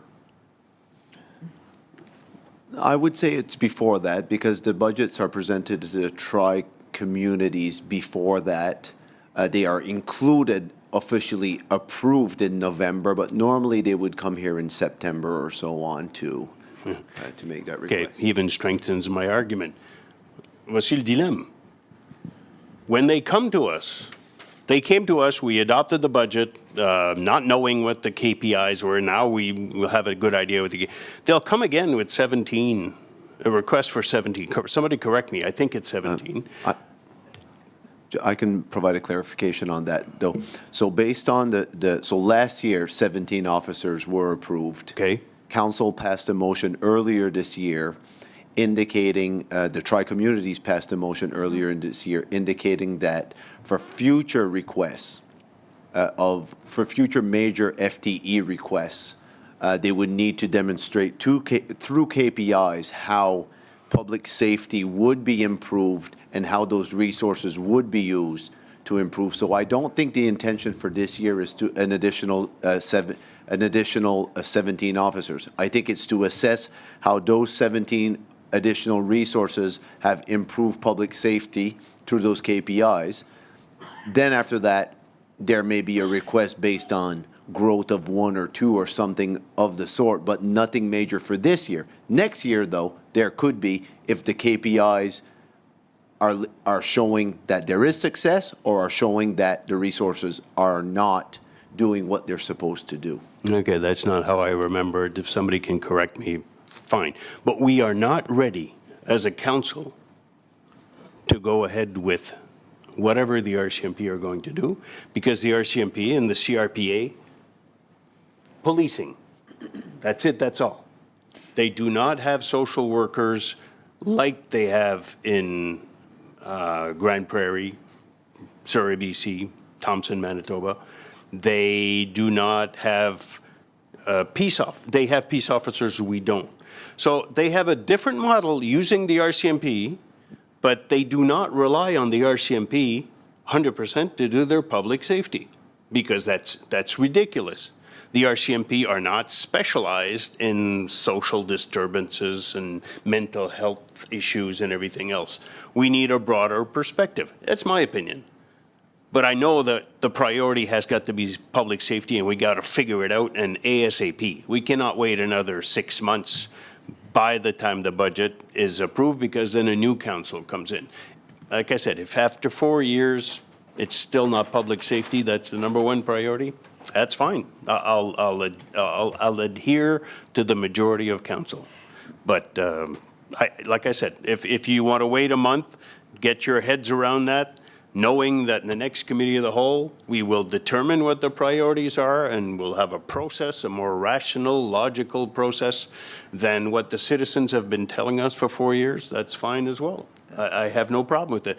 But don't delay it by 3 or 4 months, please. Just 1 month should do. Merci. Merci, Conseiller Bourgeois.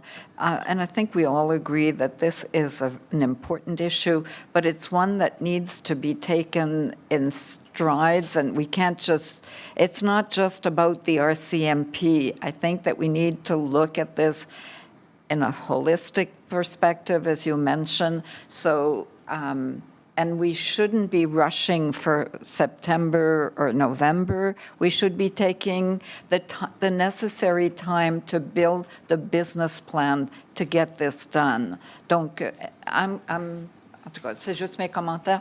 Conseiller Léger. Merci, Madame la Ministre. Thanks.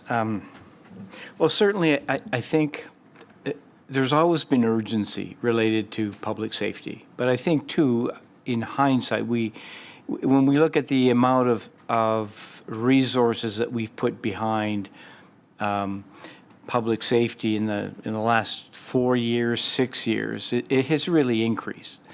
One could argue that we're not laser focused on one particular item, but we also have a broad category of services that are delivered within the municipality. But certainly, investments have been made, and I wouldn't want to imagine what our streets would look like today without the community officers that we have, without the Enviro team that cleans up, all of those things. So I think that's saying that, council has indirectly, moved this forward in terms of things that we need. But I agree that we're faced with this dilemma that, okay, now we're hearing that our streets are some of the worst in Canada. And, I've read the report. I try to get my head around it. I think we need a better understanding. I mean, you know, I look at violent crime and I look at it being higher than Halifax, and yet every time you turn around, I don't know about you, but I mean, somebody gets stabbed in Halifax, and I don't hear. So I guess we've got to. I want to put that in perspective, because those things don't do our community any good, and I'd like to have a better comparison. The problem, I think, with the latest report was it only went to 2022, and our thefts were way up back in 19 and 20. We had a lot of break-and-enters. We had a lot of. I mean, I know by the Ward 2.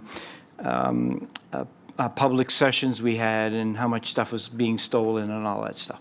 But I'd like to have a better understanding, because it's alarming. But then with that has come the increase in mental health. So all of those issues, you know, turn into crimes like we saw in Vancouver, unfortunately. It's likely mental health that created, you know, the person to kill 11 people yesterday with vehicle.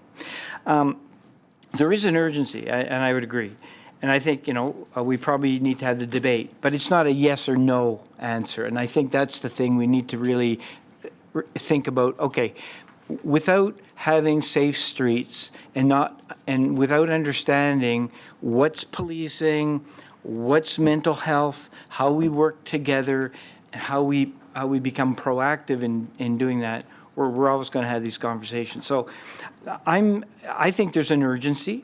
I think I'm willing to say, you know, let's come back in a month at the committee of the whole and let's talk about it. I think that we have many priorities, but I think an underlying theme for the health of all of our priorities is if we don't have a safe community, we can do all of the events we want, we can do all the rest of the stuff we want, and people aren't going to feel comfortable, and they're not going to go out, and we're not going to be successful. And it's going to eventually going to affect the things that drive our economy. And, you know, it's a serious conversation. I understand. I mean, heard it at the door as well. But I also know that we need to have a plan. And I'm fearful of what the RCMP are going to come and say, this is what we need, and trust us on this. And we need better measurements. And we need to look at what other departments across Canada are doing. And I think that this is probably the opportunity. So you know, if Councillor Bourgeois wants to pause for a month and we come back and we have the discussion, I think it's important. Otherwise, if we don't have any priorities, or if we have no priorities, then there's no point in preparing these documents. And if we have so many priorities that we don't know which ones act on, then again, it defeats the purpose. So I believe that, you know, we're motivated, and I appreciated, you know, what Councillor Steeves had in terms of, you know, taking a look and putting a perspective. And I don't think it's a yes and no. I think it's a question of, okay, let's think about this. We're already doing a lot of this stuff, even though it hasn't been easy. So anyway, just my thoughts, and I think in a month would be good. Merci, Conseiller Léger. Conseiller Butler. Thank you, Madam Mayor. My suggestion would be, and I would say, is that when Councillor Bourgeois and myself and Leger were on the committee before, we were kind of lasered in on just policing at the time, which was, should we look at this or should we look at that? But I think, you know, that committee should still be put back into place like ASAP. Myself personally, I think that, and also to have people from the province and also from the community to work on that with us, to sit down and see what the whole community wants, you know, for this. And I think that, you know, the three of us, I think we've already spoken once or twice just lately about it. I think we're willing to do this with your blessing, if I can say that, to say that we bring people in with us to speak about, you know, the family violence. How do we, you know, how do we make sure that a KPI is covering that? The drug, the addiction, the mental health. Do we need social workers? Do we need peace officers? This is all something that maybe that we could work on as a, and I don't know, I don't think we need so much emotion as more just direction from because it's already there. It was never shut down, that committee, so I think more, if everybody was in agreement, I guess, that would be I'll leave that up to you, Madam Mayor, what your thoughts on that are. Merci, Conseiller Butler. So I'm just trying to understand where we're going with this. So does council wish to discuss this at the next COW? And how would we do that? Is it just amongst ourselves, or Monsieur le Gérant? So administration will prepare the background information and the information that would be required for council to be able to have that debate. Again, we would establish, again, a broad overview of the 4 pillars or 5 pillars that have been identified, and then provide the opportunity for council to have that debate to discuss what those are and have some backgrounds on all those key elements within those pillars, I guess. Merci. And we could also add the committee, the possible, if council decides to appoint a committee, that could be added to the COW as well? We could definitely add an item on reestablishing that committee, and with some of the comments that we've heard today, and not reestablish, but re-engage, if you want to, that committee, and then it would be up to council to debate and for decision.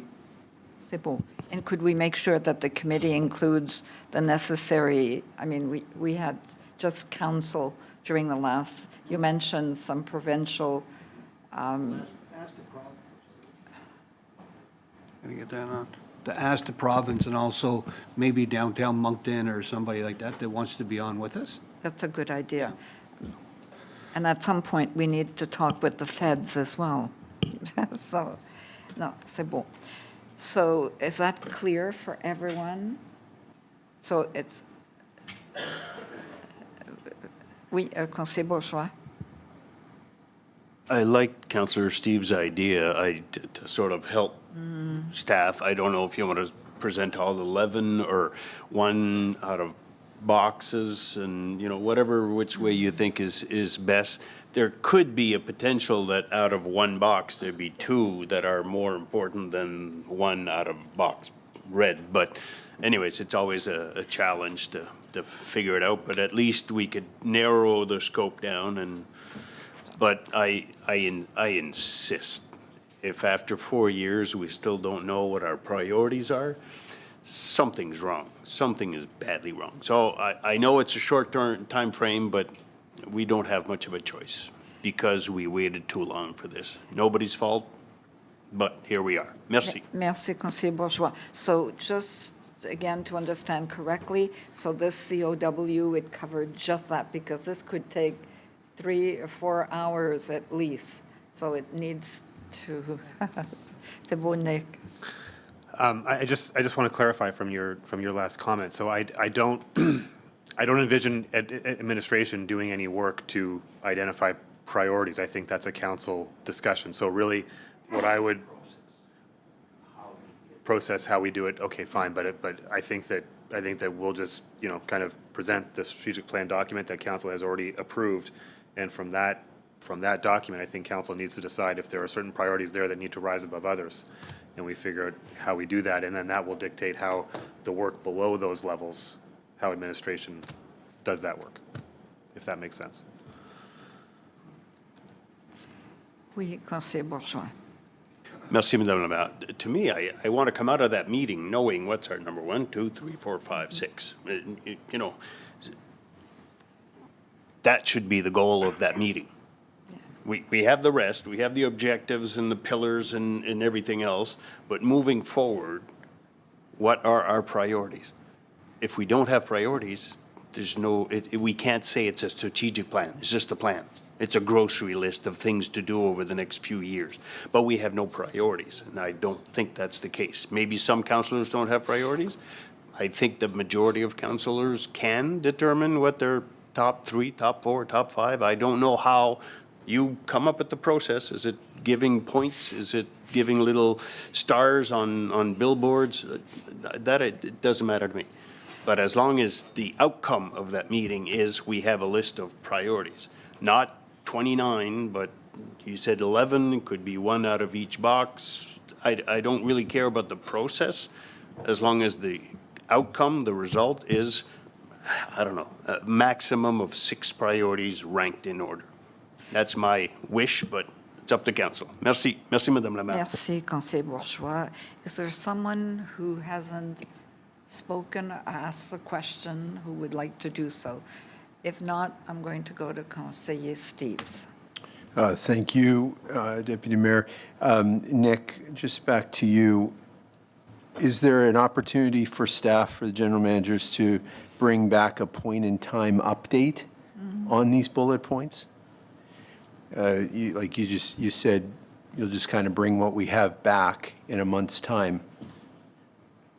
I think it would be helpful for us so that our debate, which is already being projected to be 4 hours, for you to set us up for success with a point-in-time update on these bullet points. Is that possible? So in terms of the work that staff are doing on each of those Yeah, in the blue safety and security one, the first point there, review and adjust services to respond to community needs. Have we done that? What has been done in 2025? Foster collaborative partnerships to enhance community safety. That's marshmallow pie in the sky wording, which is probably our wording, which speaks to the point of Councillor Bourgeois. We got to have some meat on the bones, and I'm sure stuff has been done, and that's why I would be requesting a point-in-time update on these bullet points. We can try our best. I mean, that's a lot of bullet points, and we'll have to have meetings with these staff on each of these items to figure out exactly what has been done on them. I'm thinking. I mean, we've done that work with Claude's group, where we've set targets and outcomes for each of those. That list has not been completely validated yet by the general managers. I'd say it's draft right now, so I'm not sure that we're ready to bring that to council. But we'll have a discussion, and we'll figure out what we can bring. But that would be a tight turnaround to bring that. Thank you. Oui, Jacques. Yeah, thank you, Your Worship. Just to Conseiller Steves, one of the things that potentially, and I'm just throwing out there because the work has already been done. So we have 5 pillars. Those ones have been all agreed and voted on by council. Within those 5 pillars, after that, there is, let's call it 3 objectives. I'm not sure what that terminology is. Underneath those objectives, there seems to be 3 or 4 initiatives. So I think one of the things from council, so if we leave it, for example, from pillar plus the objectives underneath, we're probably talking 15 items. Those could be brought back to council and could be ranked, right?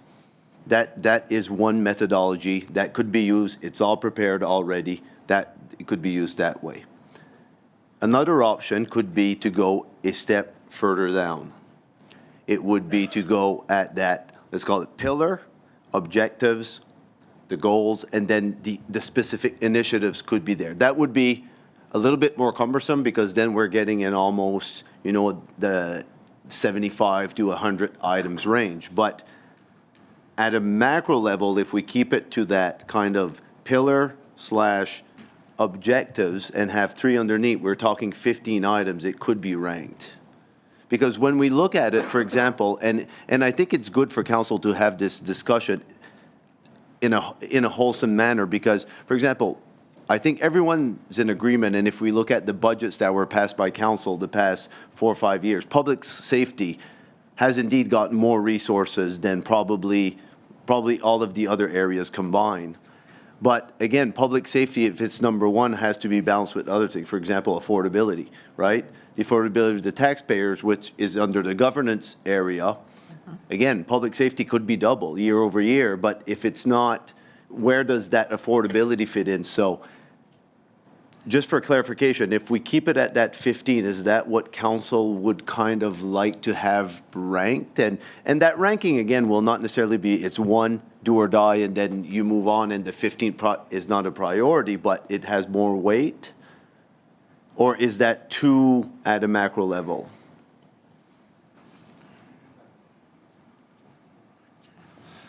Thank you.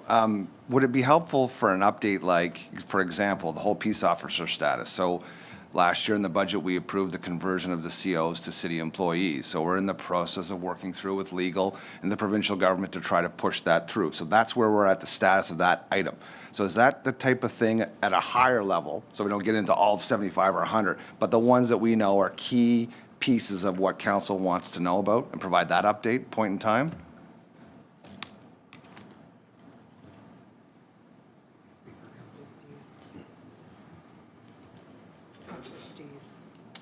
Sorry, Conseiller Steves, go ahead. So I'll just be responding on my behalf. Yes, I think that would be helpful. We're a quarter of the year into, there should be some sort of report on this strategic plan. So for me, yes, that sounds good.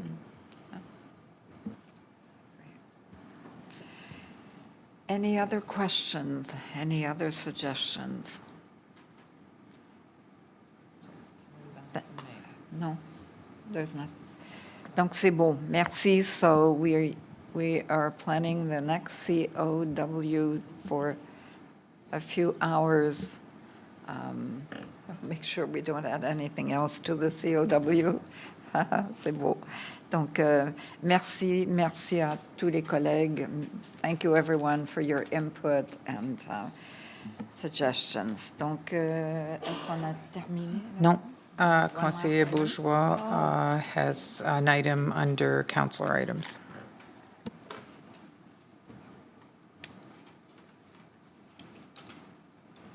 Conseiller Bourgeois? Oops. Merci. J'en ai plusieurs, mais j'ai pas mon iPad parce que je l'ai oublié à la maison. Si tu pouvais commencer le premier, puis là, OK, je pourrais... Enhancing Democracy. OK.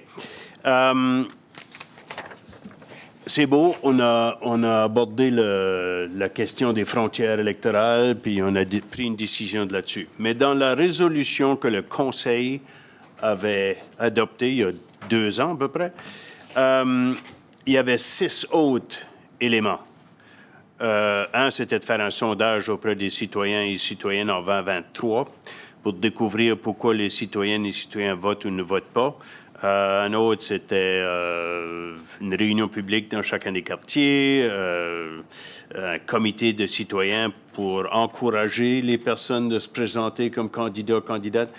Est-ce que le personnel est en train de travailler là-dessus, comme vous avez fait pour les frontières électorales, ou comment c'est une résolution qui a été adoptée, ça fait qu'est-ce qui se passe là? Il n'y a plus de comité sur la démocratie pour s'en occuper, qu'est-ce qu'on fait là? Oui, le bureau de la greffière est en train de travailler sur tout. On a un candidate guide, on est en train de travailler sur la recherche sur les voter turnouts. On travaille avec la ville de Riverview pour faire le Women in Politics. On veut faire quelque chose pour encourager le monde ici à la ville même. C'est tout, it's all in the works, mais c'est juste pour que ça tombe tout pour venir au conseil en même temps. So, il y aura quelque chose, toutes les réponses vont être répondues, mais ça... Puis on a même travaillé avec la province, voir si on pourrait faire un training pour toute la province, so that everybody has the same information. On attend ELG, leur réponse, mais à cause it was taking so long to happen, sorry, Councillor Butler, it was taking so long to happen that we started doing it ourselves, so. OK. Donc, toutes les choses, par exemple, le sondage, ça et tout, vous savez, OK, oui. Parfait. Je veux juste faire le point. On est à peu près 1 an avant la prochaine campagne électorale. So, il y a beaucoup de choses qu'il faudrait qui soient faites dans la prochaine année. Là. Ça commence à presser, mais les gens ne pensent pas sérieusement aux élections municipales avant Noël. Là, mais il faudrait qu'on arrête tout ça d'adopter pour un roll-out par après. Là. Oui.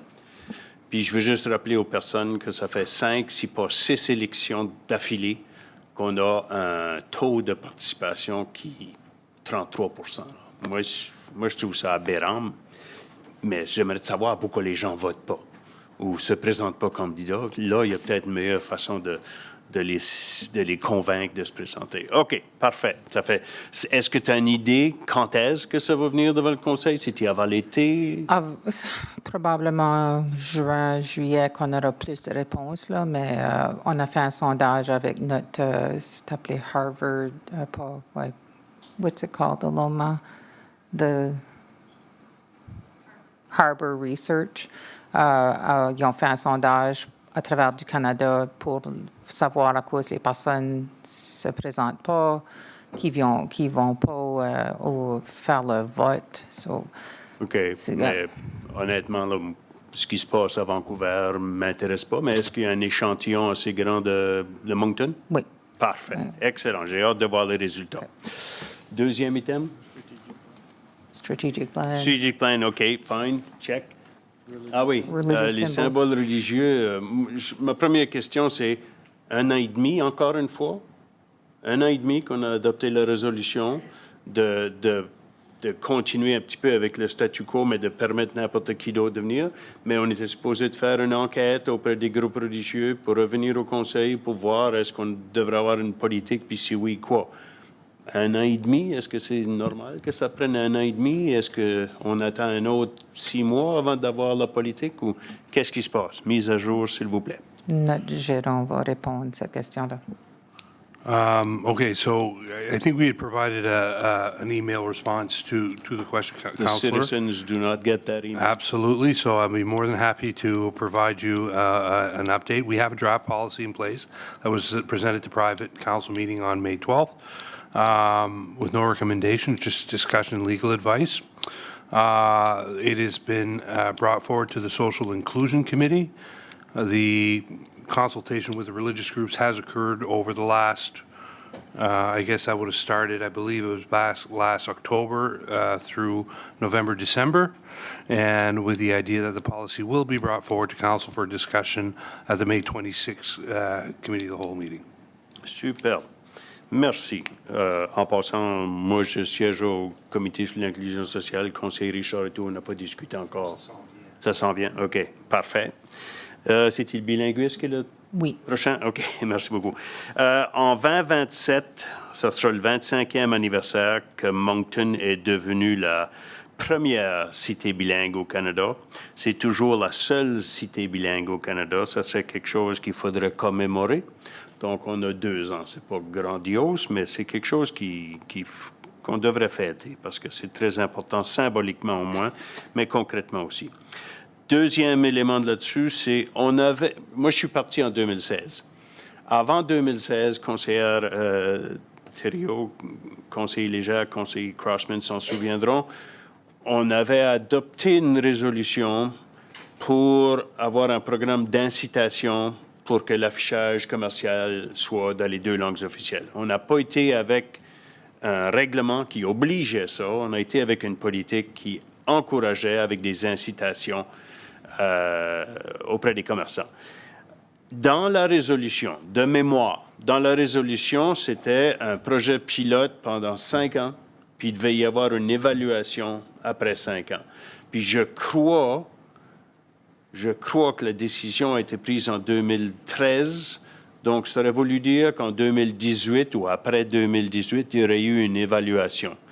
Est-ce qu'il y a eu une évaluation, comme la résolution, puis là, je vais de mémoire, peut-être que je me trompe, là, conseiller Légère, conseiller Thériault, conseiller Crossman s'en souviendront peut-être mieux que moi, mais est-ce qu'il y a eu une évaluation de savoir si ça a réussi ou que ça n'a pas réussi? Combien de nouvelles entreprises sont arrivées? On parle surtout des commerces, là, de détails, mais tous les commerces, ça serait de la fun de les encourager pour refléter le caractère bilingue de notre municipalité. Est-ce qu'il y a un rapport d'évaluation? Est-ce qu'on a une discussion? Est-ce qu'il y a eu une discussion? Moi, je n'étais pas ici de 2016 à 2021. Là. Fait, s'il y a eu une évaluation puis une discussion du Conseil, j'aimerais être informé de ce qui s'est passé. Sinon, pourquoi il n'y a pas eu d'évaluation? Qu'est-ce qui se passe? Kevin va répondre à cette question-là. Oui, parfait. Merci pour les questions. Je vais commencer par la politique pour les langues officielles pour la ville de Moncton. Alors, nous sommes en train de faire une revue de cette politique. Nous avons pensé que c'est important qu'on a un directeur ou directrice de communication pour aider avec ce programme. Alors, on a embauché Aloma Jardine. Maintenant qu'elle a commencé, elle est déjà en train de faire une revue de cette politique avec l'équipe de communication. Alors, avec leur plan, il y a une idée pour commencer un comité ad hoc ou pour faire ou assister avec la revue de cette politique. Alors, on veut avoir ce comité en place par l'automne 2025. Alors, that's the official bilingual policy that we want to review and have that committee in place by the fall. The other points in there I think that you had raised were the commercial bilingual signage and where we stand on that. That program has certainly been very active and being promoted in our community as a partnership between communications and economic development in recent years. We do have data and information available on that, a number of signs that have been installed, the applications that we have received, the funding that's been made available, so we can provide a fulsome report on that in detail. And am I missing another point that you had made? Well, pour fêter- maybe I'm wrong about the requirement for an evaluation after 5 years. And I'll withhold that until we have that. But I'm pretty sure, je vais demander à la greffière, donc, de retrouver, lorsque vous allez revenir au Conseil, de retrouver la motion initiale. Je crois que c'est en 2012 ou 2013. Je crois qu'il y avait une exigence, qu'il y a une évaluation après 5 ans. Si oui, j'aimerais d'avoir une copie. Oui. Sinon, une explication de pourquoi on ne l'a pas évalué. On peut vérifier ça. Et l'autre point, je pense que tu as fait un point au sujet de l'anniversaire. Et oui, et avec la nouvelle politique et le dossier en général, oui, en 2027, on va fêter l'anniversaire. Alors, ça, c'est aussi top of mind. Je pense que c'était le 4 août 4 août, OK. que la politique avait passé. À vérifier, là, OK. ça vaudrait la peine de commémorer. OK, Parfait. merci beaucoup. Merci, J'ai hâte oui. de voir la présentation sujet. Prochain. Moi, j'ai une question pour vous, conseiller Bourgeois. Ah oui, dans un échange de courriel l'année passée, la maire, l'ancienne maire, avait proposé de faire une révision de la politique procedural bylaw. We got into a mess because of the religious symbols, because the procedural bylaw handcuffed us into a corner right from the beginning. And we made the exception, and I have to féliciter le conseil Thériault pour nous permettre d'être un petit peu en dehors des bornes. Mais we did an exception a few months ago, maybe a couple of months ago, where we had a really wholesome discussion, and before we went to a motion. So that, I'm trying to remember what the topic was. But anyways, we sort of said, you know, can we pause the procedural bylaw and have a good discussion on something? And I think everybody on council enjoyed that opportunity. Not to have it on a regular basis, but whenever there's an important subject, that would be nice that we don't seek first and foremost a motion, but we have a good exchange of opinions and questions and answers before, because it ties our hands once we make. So I think I agree that we need a review of the procedural bylaw. We were promised that we would. Is it coming, or do I have to insist that it comes sooner rather than later? Nick? Thank you, Worship. That is coming. We had planned to bring that to the May Committee of the Whole meeting. Just given the other discussion that we just had earlier, that may be moved to June. There are certainly some minor amendments to that bylaw that administration wanted to bring forward, but I think that'll be an opportunity for all of council to discuss other items like that item that you're raising now. So, that'll probably be something that'll happen over the course of a few meetings, really, to kind of get to where we want to be on that. But we do want to start that conversation May, if not May, because of the strat plan, June. True, and if ever we do make changes, then it's a bylaw, so it needs to go first reading, second reading. So there'll be ample meeting time, but I think it might be a good idea to just start with everybody reading the procedural bylaw, and if they have comments and suggestions to bring to the table, rather than simply reacting to your wisdom. I don't question it, but we need to figure this one out. Okay, perfect. May, so because May is dedicated to the marches, we might bump it to June? Okay, perfect. Merci. Did I have anything else? No. The Acadian, actually, I forgot to add that to your list, the Prosper Acadien. You had asked for an update on Prosper. On what? Les Nations Prospères pour les Oh, yeah, the les patrimoine. Acadians. Yeah. I just want to, I don't want to discuss for an hour on it, but I just want council to have as a principle that it's not just an officially bilingual city, but we also have an obligation to the culture and heritage of the Francophone community, the Acadian community, just as we already do for the Anglophone community, the Loyalist community, whatever you want to call it. The City of Moncton as a corporation funds, and I completely agree with it, the two, Trites House and Williams House, we do not have any Acadian heritage site to support, but there is a possibility of resuscitating some of the buildings that were built before the deportation and were basically torn down, burnt to the ground. So I would hope that there is, at least in principle, I don't want to make a motion out of this, but that we, because we had a discussion, a presentation by Sophie Cormier about a month ago on it, and when I brought this up, it was sort of like, well, yeah, with the Trites House and the Williams House, that's one thing. But if ever we have anything patrimonial that is Acadian, we send it off to the University of Moncton. And that's fine. These are objects, artifacts, and stuff like that. But when we talk about buildings, that doesn't apply anymore. That doesn't quite make sense anymore. So as long as we have in principle the recognition that there's two languages, but there's also two main cultures, there's also other cultures, especially with the immigration coming in.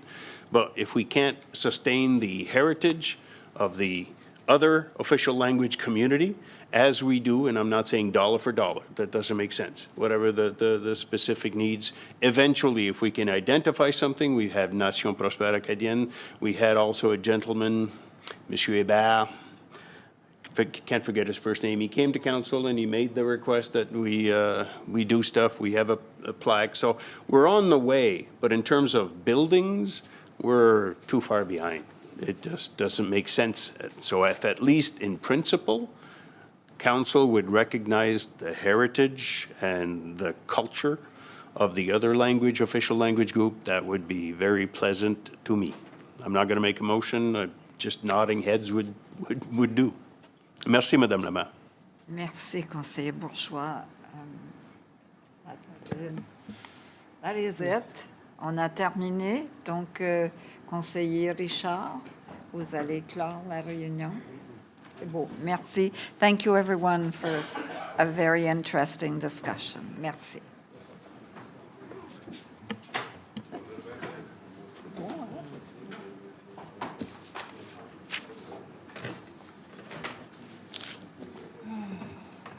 Tout a beaucoup de travail là, sur la planche. Oh oui.